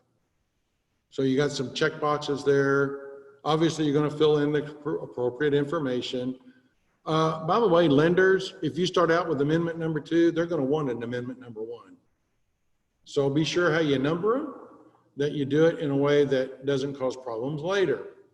I'm not going to say I did it, but I might have, thinking I had one already done, and I put amendment number 2, and it created a hell of a mess for me because I didn't have an amendment number 1 with the lender. So the date of the contract, the property address, the legal description, and then the purpose of the amendment. What are we changing? Remember, this changes the terms of the contract, okay? This, the lender needs to see every single time. So an addendum doesn't necessarily change the terms of the contract. Let me get to it. So let's just say that the seller is going to give the buyer some money in lieu of repairs. It's illegal, but it happens. So there is a legal way to do it. So if the buyer is going to write a check back to the seller is going to write a check back to the buyer to do a certain repair, then if they make it out to the repair company, whoever it is, I think you're okay there, right? So I've had this happen numerous times. I hope that maybe it could be of use to you at some point in the future. So the seller doesn't have the money to do that repair, whatever it is. I've had it with a roof. They don't have the money to do the roof. It's not required by the lender, but it is required by the buyer, and the seller wants to do it. So I've had the roofer come out, give an estimate, and then had the seller write a check that day to the roofer at the closing for the roof. So they didn't give the money directly to the buyer. They're going to give it to the roofing company that's going to do the work. So then at the closing table, the seller just hands that check to the buyer and says, hey, look, man, when they get that roof on, here's the check to pay for it. Making that check back to the buyer is not really kosher. You're not supposed to do that. We should put, like, I've seen houses with, we're gonna give a flooring allowance, or we're gonna give a whatever. Okay, so the comment was made, well, if you have a listing that you give a flooring allowance or some sort of allowance, painting allowance or whatever, it really should come off the sale price. That's really the best place to do it. But if they're going to give a flooring allowance, then allow the buyer to go decide what flooring company is, if the seller agrees to it, what flooring company you're going to use, how much is it going to cost, and then make the check out to the flooring company. And I've had people make out 4 different checks to 4 different vendors, the seller at the closing table, and hand them to the buyers because they just didn't have the money to do it before. Another thing I've attempted to do, and it's been successful a couple of times, well, this repair has to be done or the lender's not going to loan on it and the seller doesn't have the money to do it. So then I find a vendor who's willing to do the repair just before the closing and get paid at the closing. That money can actually usually show up on the HUD. So then the vendor that I'm talking to, I say, you know what, man, I know you're getting paid because it's going to come out of their proceeds at the closing table. It's not coming from them. It's coming directly from the title company. So if you do things like that, it helps to solve some problems sometimes. And if it doesn't close, they just take out and cancel easements to get those funds? To get those funds, I don't know. I mean, I can see that. Oh, you mean the lender? As a vendor, Yeah, being willing to do that. Yeah. However, where's their protection, I guess, in case it doesn't close? the only protection I've ever given them is I'm just an honest guy and I have honest clients who are going to do the right thing. Yeah, no, there's never a guarantee in life. But I've yeah. Like we're going to do these repairs and then instead of saying money in lieu of repairs, we say money in lieu of any additional repairs. Right. I see what you're saying, like that's not kosher, but how would anyone know whether they make a check out to the buyer or the vendor? Well, so looking at it from the seller side, so the buyer says, I want $3,000 to fix this. And I'm the seller. So I say, you know what, Bob, I don't think it's going to cost $3,000 to fix that. So I'm going to go get a price. I'm going to get an estimate. So I'm going to call Morgan Bush Plumbing and they quoted $2,500. So I'll tell you what I'll do. I'll make a check out to Morgan Bush Plumbing for $2,500, give it to them at closing. But I'm not going to give them the $3,000. So if you represent the seller, do you really want them to just give money away? Whatever that, an estimate, a swag estimate, which is a scientific wild ass guess as to what the actual cost is? Or do you want an actual estimate? So if you've got the estimate, you ought to be able to make it out to the vendor. I get that. Yeah, I know. It happens. You're right. It happens all the time. I guess at that point, it should probably just not the purchase price then, I guess. Off the purchase price is the easy way. Right. That's the easiest way to do it. But then, as I said, Yeah, that's assuming the buyer hasn't come to do the repair later. correct. And that's usually the issue, Yeah. is the buyer goes, well, I'm spending every dime I got to buy the house. So, yeah. So I've done it many times where the check's been made out to the vendor and several times where the vendor's done the repair prior to the closing, understanding they're going to get paid at the closing. It's not that TGAP is offering that service, where you get a quarter down and they'll take the. Yeah. And TGAP is good. I would say though, We'll do this, I don't know that we run into this other than like personal contractors that we know. yeah, so that's the deal.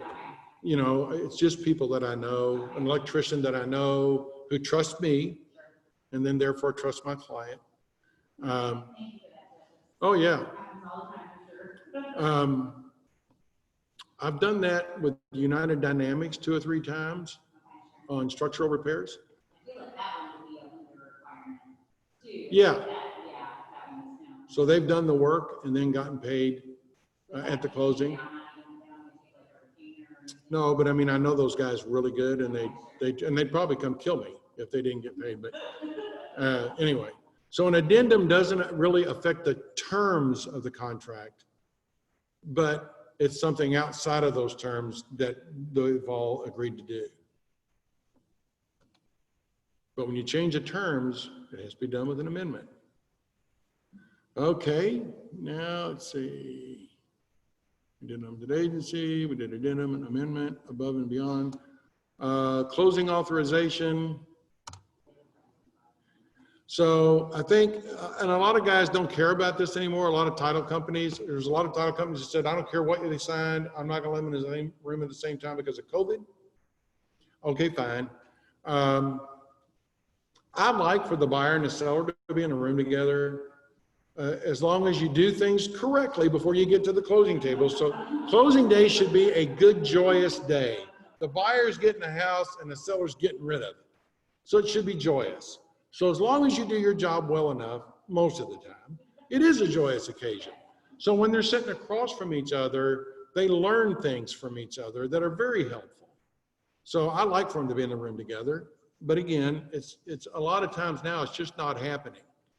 I love for the seller to be able to push the keys across the table to the buyer. I don't do it. I say to the seller, you know what, it's your house, you get to give them the keys. It's just some of those things that I think just kind of add to the closing. But anyway, so this says they can or they cannot. So if you've got somebody who's really scared of COVID, then maybe they don't want to be in the same room. So in that case, they decide cannot. Yeah.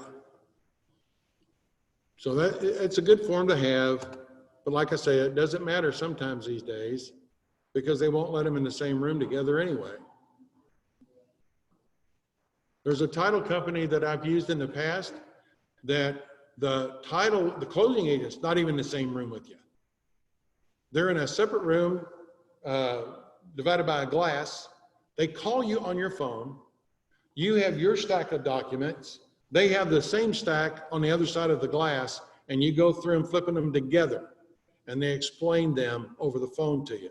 That's how serious they are about the COVID virus. And I'm not saying they're wrong, I'm just saying that's how they do it. There's a closing checklist. So again, another good checklist to have, especially if you like to get paid. It's nice to have those documents submitted on time so that Roger can cut you a check. So these are the documents that are required in order to do that. Verify that the green sheet matches the HUD. Obviously, we don't do those anymore, so we'll probably need to change that form at some point in the future. But it's a good checklist for you. And then we're getting close to the end here. I'm not kidding. Okay. So this is a sold notice. It's pretty self-explanatory. It's the date that it closed, the MLS number, the property address, the list price, the pending date, the selling price, the type of financing. And these are all things, by the way, that you have to submit to the MLS. And then concessions, if there were any, and comments like what were they for? What were the concessions for? And then who sold it, etc.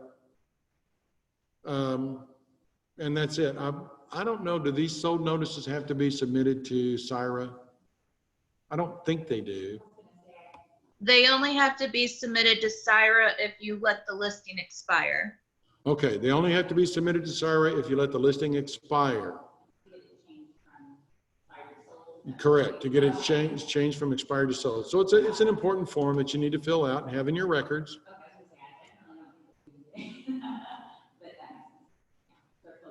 Okay. So notice, request for an escrow check. We've actually already talked about this. You don't have to use it. And Sean said that it's okay for me to say that you can just tell them to take your earnest money out of your commission. Honestly, I do think Roger likes it that way. I don't know if it makes it easier for him or maybe it just, he doesn't have to take the time to stop and make an earnest money check and then do the reconciliation.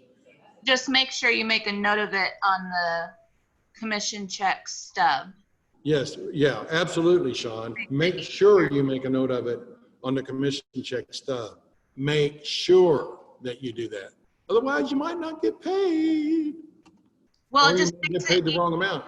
it makes it easier for him to research why the HUD commission amount is not the same as the check amount.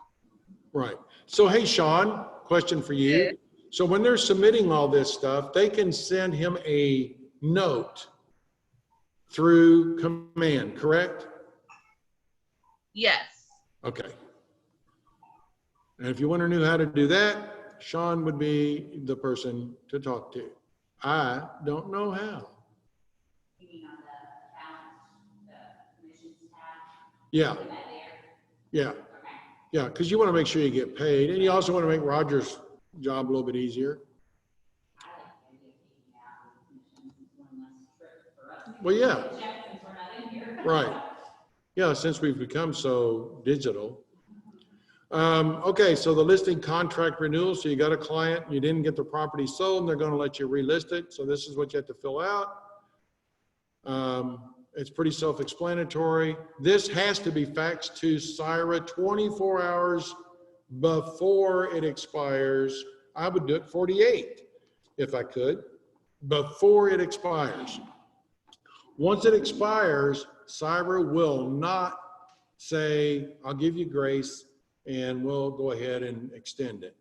They will not do that. So that means you'll have to fill out all the forms all over again.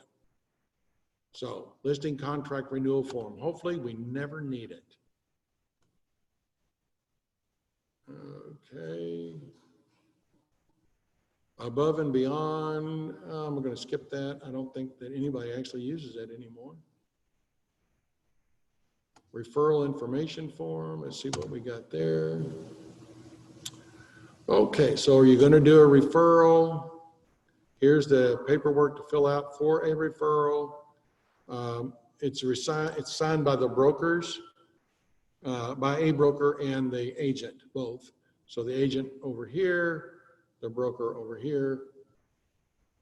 And I do see a lot of these, which I'm happy to see. Because we have a lot of Louisville agents making referrals to us. As far as I know. I don't really have an opportunity to make too many referrals because I work both sides of the river, but I see a lot of referrals from Louisville agents to our agents over here, which is really cool. So if you're not contacting Louisville agents, boy, you sure should be. So the referral information, marketing remarks for the listing. I'll just show it to you real quick. It's pretty simple. There you go. Your marketing remarks, agent only remarks, transaction information, legal description. Most of this stuff is actually already covered through other forms, but that form is there if you want to use it. Then we've got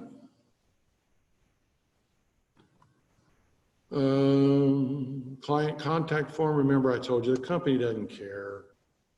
They just need to be able to contact your client if you're not here or if something happens, you get COVID or something like that. And we need to contact your client on your behalf. If we don't have the information, we can't contact them. And honest to God, I don't think anybody ever looks at this form, except in an instant where it was absolutely necessary by management to have a look at it. So you would think, why do you need it? Well, you don't need it until you do.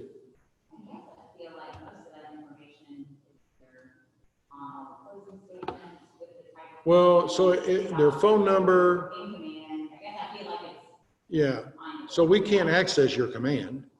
So the phone number and the email address are really important for us to be able to contact them. And obviously their name. And those things don't appear anywhere except on that form. Mortgage request information form.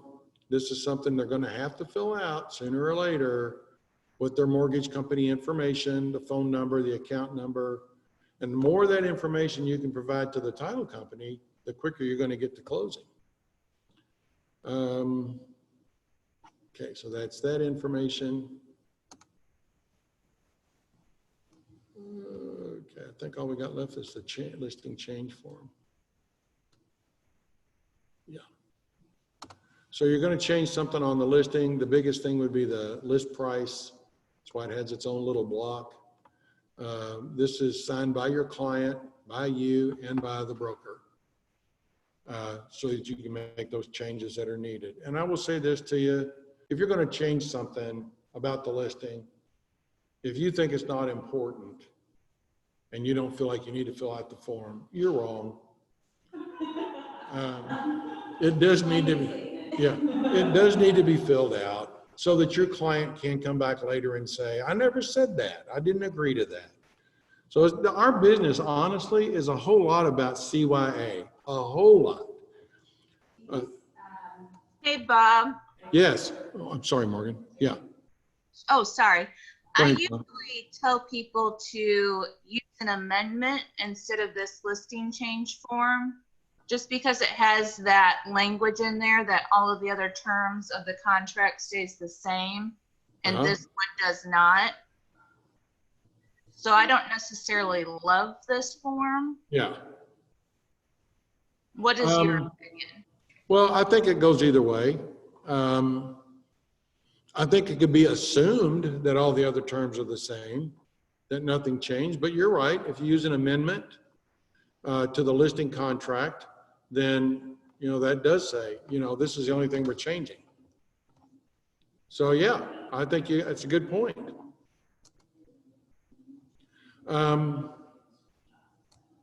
So I just want to ask all you guys a question. So I would like some digital participation, please. So I had a client that was using PNC. So we're going to talk about lenders for just a second. They were using PNC. So I send PNC, the loan officer, the contract. And our contract expires in like 25 days. That was what everybody agreed to. So the lender calls me and says, 2 weeks later, by the way. So now we're like halfway through the contract period. And he says, I need a letter stating that the contract is extended for 45 days from today. So I said, well, why do you need that? Well, because we need 45 days to get this closed. I'm going to close it in 30, but I need the letter that says you give me 45. I said, well, you ain't getting it. And he said, what do you mean I'm not getting it? I said, look, dude, our contract expired on August 8th. It was coming up. I said, it expires on August the 8th. You knew that when you got the contract. And you're just now telling me that you want 45 days from today or whatever day I get a signature from everybody. It ain't going to happen. So he said, well, then we won't get it done at all. So it's like, really? You just told me you can do it in 30 days. But I can't do anything until I get this letter. They won't let me. Okay, so that's like so totally ignorant. So the processors won't process it. Yeah. So I turned my client to another lender who got him a better rate and could close it in 2 weeks. So the guy at PNC probably doesn't like me anymore. That's okay. So here's my question. Are you guys experiencing really long delays in closings? Anybody that can't get them done in 30 days? Not unless it's. Okay, so the two people here in the office aren't having a problem. How about you, Shannon? You having a problem? No, I'm not having any issues. Okay. Right now, Like, I've got one I need to close by August 31st. You better not be jinxing me. oh, is it a PNC? No, it is not. Oh, okay. So I would stay away from PNC. So here's what PNC stands for. Probably not closing. So yeah. So, and I don't mean to pick on PNC, but for crying out loud, you know, I mean, that's terrible. So I was just curious, the lenders that I've been fortunate to do business with, the one that I referred to on a regular basis, and even the others, don't seem to be, having a problem. They do ask me to put 45 days from the date of the contract, but nobody has called me 2 weeks in and said, I need 45 days from today. It, to me, is crazy. Okay, I was just curious. I think the only problem with those things are the clients that can't get their information together. So I think that's our biggest Okay, concern is just so we'll get off of listings for a second and talk about when you get an accepted offer. I don't know what you guys do, but I send out an email to my clients that says, we have an accepted offer, what's next? And so I spell it out. I got to get the earnest money, and this is when I have to have it. You have to do an inspection. This is when it has to be done and what that entails. I also put in there what a defect is according to the state of Indiana, and explain to them that that's what we can ask for and not the other stuff. Like you didn't like the, I don't know, the GFCI wasn't in place where it wasn't required when the house was built anyway. We're not asking for that crap. So, and then I also say to them, I'm going to send a copy of your contract to your lender. And oh, by the way, when your lender asks for anything, you must provide it immediately. Your 1 day delay may cause a 5 or 6 day delay in the closing. So I don't know what you guys do, but what I try and do is set the stage for my client right away once we get an accepted offer, so that they understand that, you can't just dilly-dally, you got to get this stuff done. Now that doesn't mean they always do, but I can always go back to, you remember you got the email, you read it, you got to get this stuff to them right away. And I don't know how closely you guys work with lenders, but I like to work very closely with them and make sure that when they're asking for stuff that they do get it, because I only get paid. So anything that I can do to move it along a little bit faster, I try to. So Email that she sends with all the next steps, and here's your contract, here's all this, here's when they're gonna do stuff. okay, She's doing like a weekly check-in with the sellers, okay, and letting them know ahead of time, and then checking if you want to leave with an update. Yep. If you have questions in the meantime, of course, but then she's sending things as they're coming in, and at least she knows with that check-in, I believe that's when she can address, like, taking too long, I was like, gotta get this right. information going. All right, so, But yeah, but she's really staying on top of that on our behalf. okay, so the Paxson Group has somebody that's kind of their job. They do send out an email too, and then they contact their client once a week and stay in contact with the lender. Same thing, to make sure that the deal gets done. And I'll tell you, if you do those things, then closing day usually is a pretty joyous day. If you don't do those things, it's a crapshoot. It could not be fun at all. And I, try and stay in contact with the agent on the other side on a pretty regular basis. So that, that covers that. I don't think there's anything that I've left out in terms of what we do on a listing contract. I do think it's important for you to stay in touch with your clients. I'm not really good at it. I'll admit it, but during the listing process, honestly, what I tell a client at the table is, you know what, I'm not going to call you once a week and tell you I got nothing to report. I will call you when I do have something to report. And if you don't hear from me in a couple of weeks, then you might want to call me and say, what am I doing? That's okay. So I'm trying to set the expectations, because I know some agents who do call their listing clients every Friday morning. And I think their clients then, if you miss a call, are not going to be happy. So I just tell them up front, you know what, I don't really like you, and I'm only going to call you when I have something to report. So don't expect to call on Friday to say I got nothing, because if I don't call you, guess what? I got nothing. So that's what I do. Morgan calls them every Friday morning. I contact them on Monday or Tuesday or Thursday or Friday, and I let them know, hey, I'm gonna check into it in a couple days, I may not have anything to report, but it'll just be touch base again. So Morgan actually does a good job and contacts our clients on a regular basis, which is why she has repeat business, which is good. I'm assuming that some of you other guys do the same thing. But again, remember, it's your business your way. Just because I do it the way I do it doesn't mean I'm 100% great at it, although I am. Other people do it just a little bit differently than I do. You guys have any more questions that you need, or anything you want to cover even outside the listing contract that you might have a question about? Bob Murphy is all wound up today. Yeah, he's ready to go. What was it, Morgan? You have to have fun in these classes.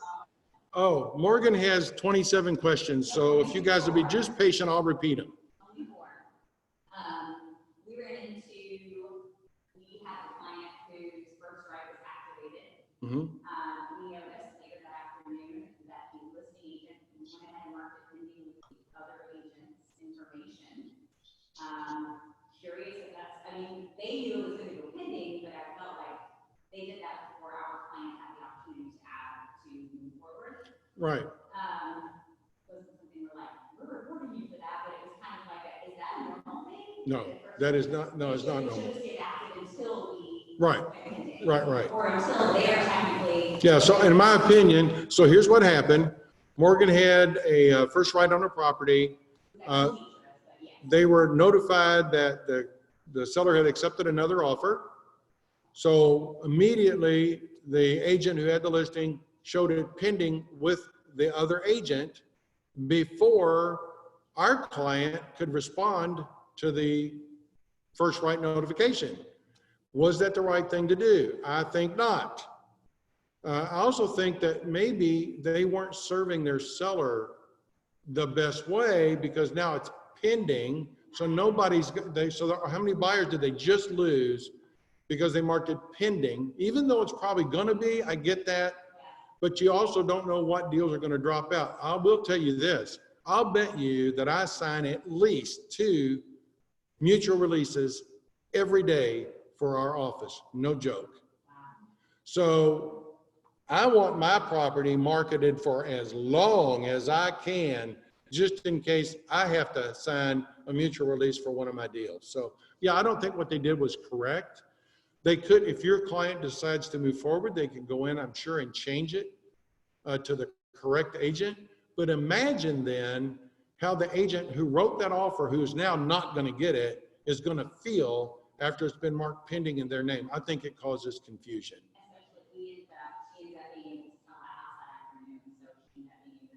So your client could indeed move forward.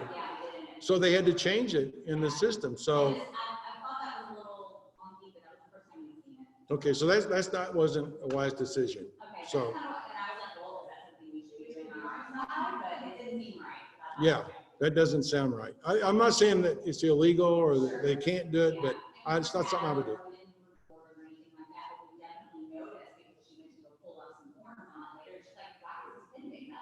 Yeah. Yeah, so don't you do that. Don't you do that. Okay. All right, next. Your next question. We're kind of split down the middle, I feel like, with our agents on this particular instance. When I've had listing in the past, when we've had it fall out, contract fall out for whatever reason on inspection, and that previous buyer has shared their entire inspection or at least part of their inspection with us.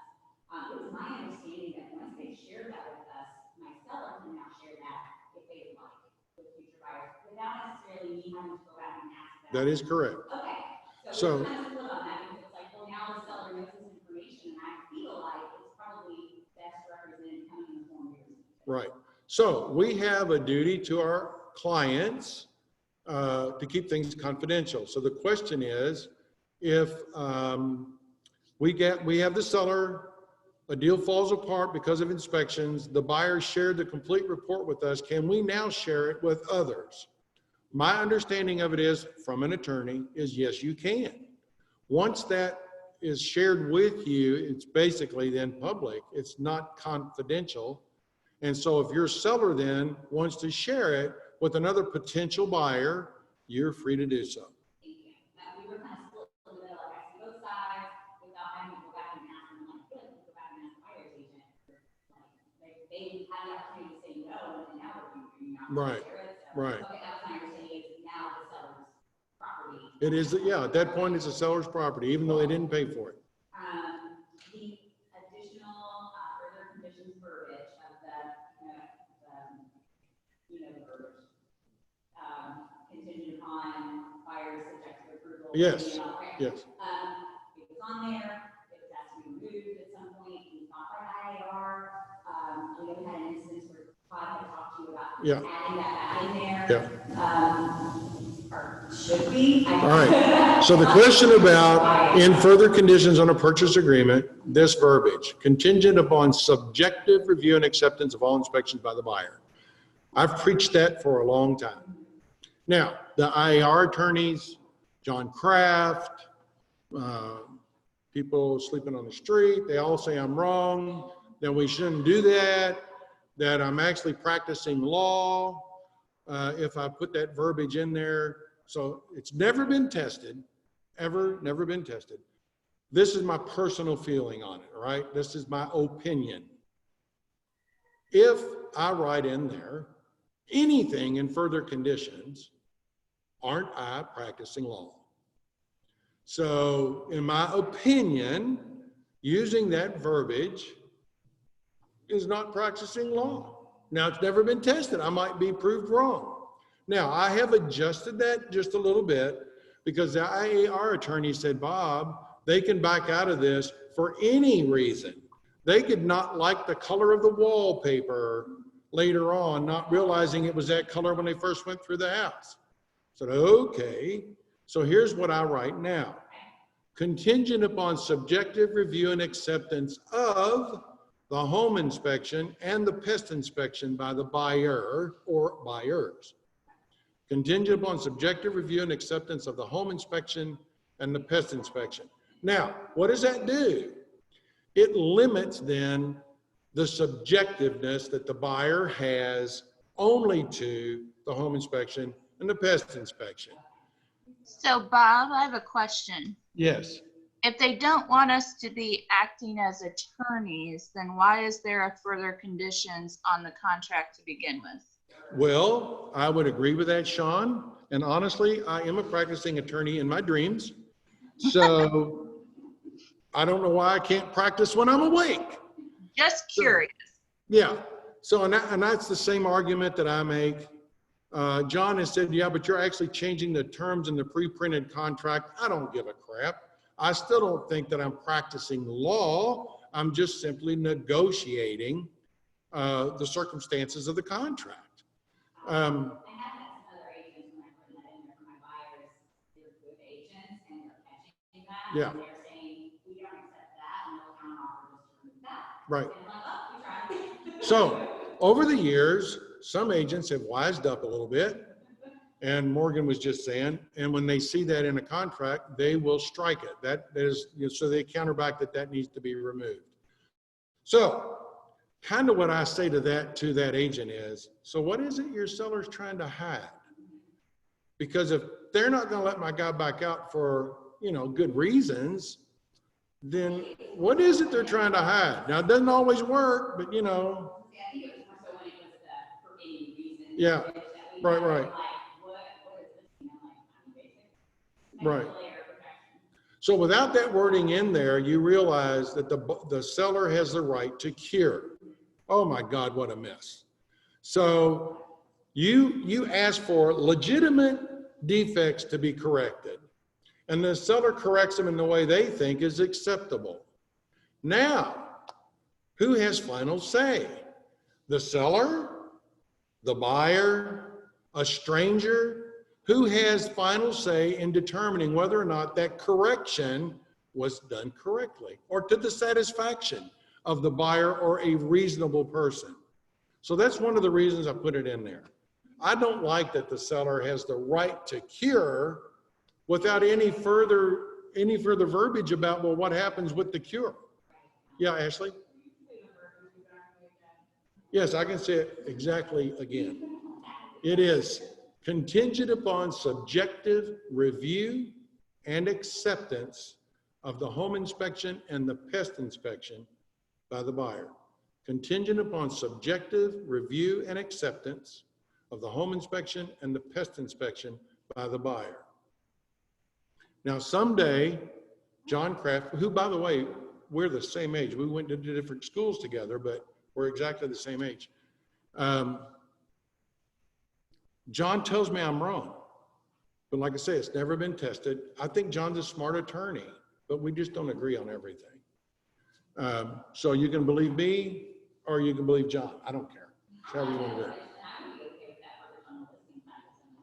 Right. On the listing side, I also saw the point, whenever I have other getting agents use it, I try Right. it out. So- I have offers too. So You know, Morgan, because I- Morgan uses it, but she won't let anybody else use it against her. And one more question for you. One more question for Morgan? The limited purchase contingency, Uh-huh.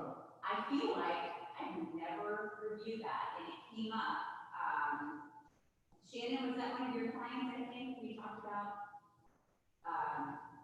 She can't hear you. So did you have an opportunity where the limited purchase contingency Instead of the first right. came up? We talked about the instances in which one of those is best. Our assumption, tell me if I'm right, is that if you use that one instead of the first, it's because of the contingency upon home sale. Uh-huh. And it's using either one of those, right? Yeah. Explain that, this was our assumption when reading through it. But again, this is not one I felt like I didn't review very much. If you use that one instead of the first right, Right. it's because they can't perform, but you would like to hold that spot. I'll be honest, I don't know. I've never actually reviewed that form, Do you mind if we look at it? but if you'll come back next week, Okay. no, hold on. Okay, so it's not in this group. There should be an IAR miscellaneous, purchase. I think you can type at the top. and then search. Which form are you looking for, Bob? Limited purchase contingency. Limited purchase contingency. So scroll down to the very bottom on the left, Bob, and go to IAR residential docs. All the way to the left. Okay. And then go to IAR residential docs and then do your search.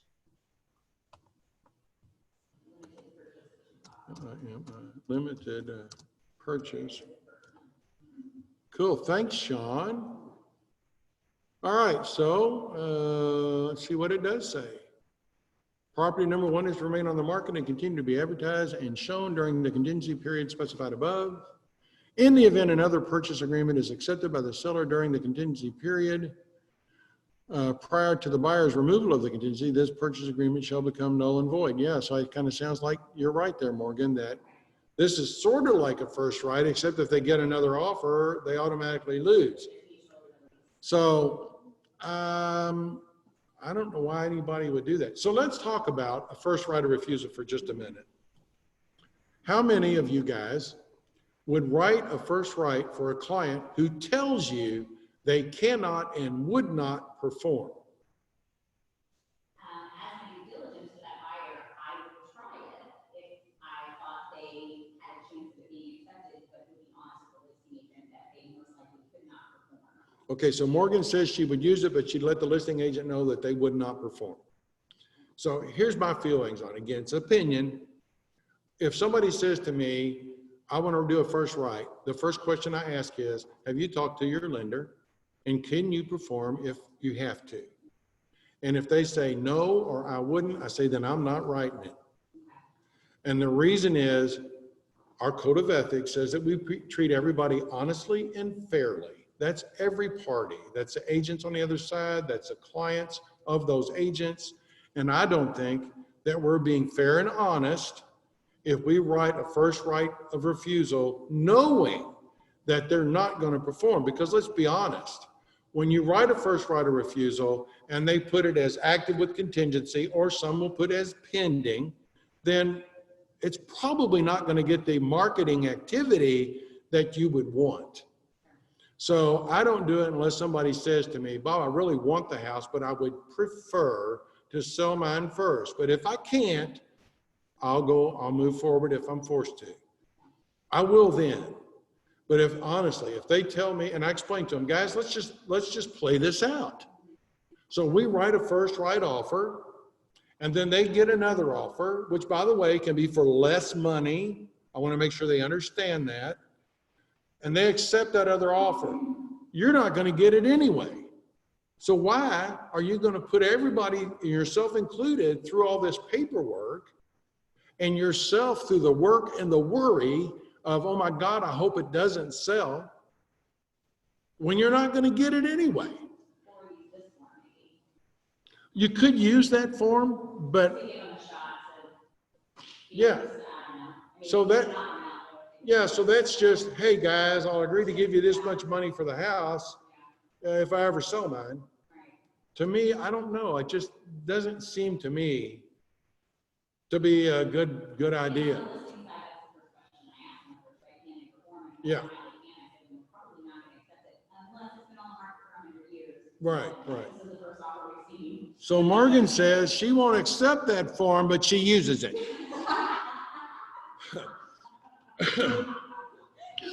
That's not exactly what she said, but so what Morgan said, this is how she practices. If somebody wants, if she's presented with a first right on one of her listings, the first thing she asks, which is important and prudent, will they perform? And if the answer is no, then they'll probably reject it unless it's been on the market, the property, for a very long time, and they just want to get some kind of activity on it. But, and I would agree with that. I'd probably do the same thing. And by the way, if we get a first right, that's my first question too. Not only will they perform, I need proof that they can. So I want a bank letter or a lender letter that says they can do a bridge loan, right. And if they can't do that, then they can't perform. And I just don't think it's to my client's advantage as the seller to accept the first right if they're not going to perform. That's just my opinion. So what else you got? More questions? Morgan is out of questions, which means we are out of time. Actually, it's supposed to run 9 to 11. Morgan caused us to run 2 minutes over. There'll be a slight charge for that to her, but 11 what? 11:09. So our clock is right. Oh, she turned her hands back on her clock to 11 so that she could end on time. All right, guys. Hey, thanks a lot for being here. I appreciate it. Tell others that don't come to these that they should come to these. And I don't mean just what's going on in August. They definitely should come to those, but to the contract and forms classes, because I promise you, everybody is doing something they shouldn't be doing. And if they come to the class, they'll learn what it is. Okay, I'm out of here. Thanks, guys. Thanks, Bob. You're welcome.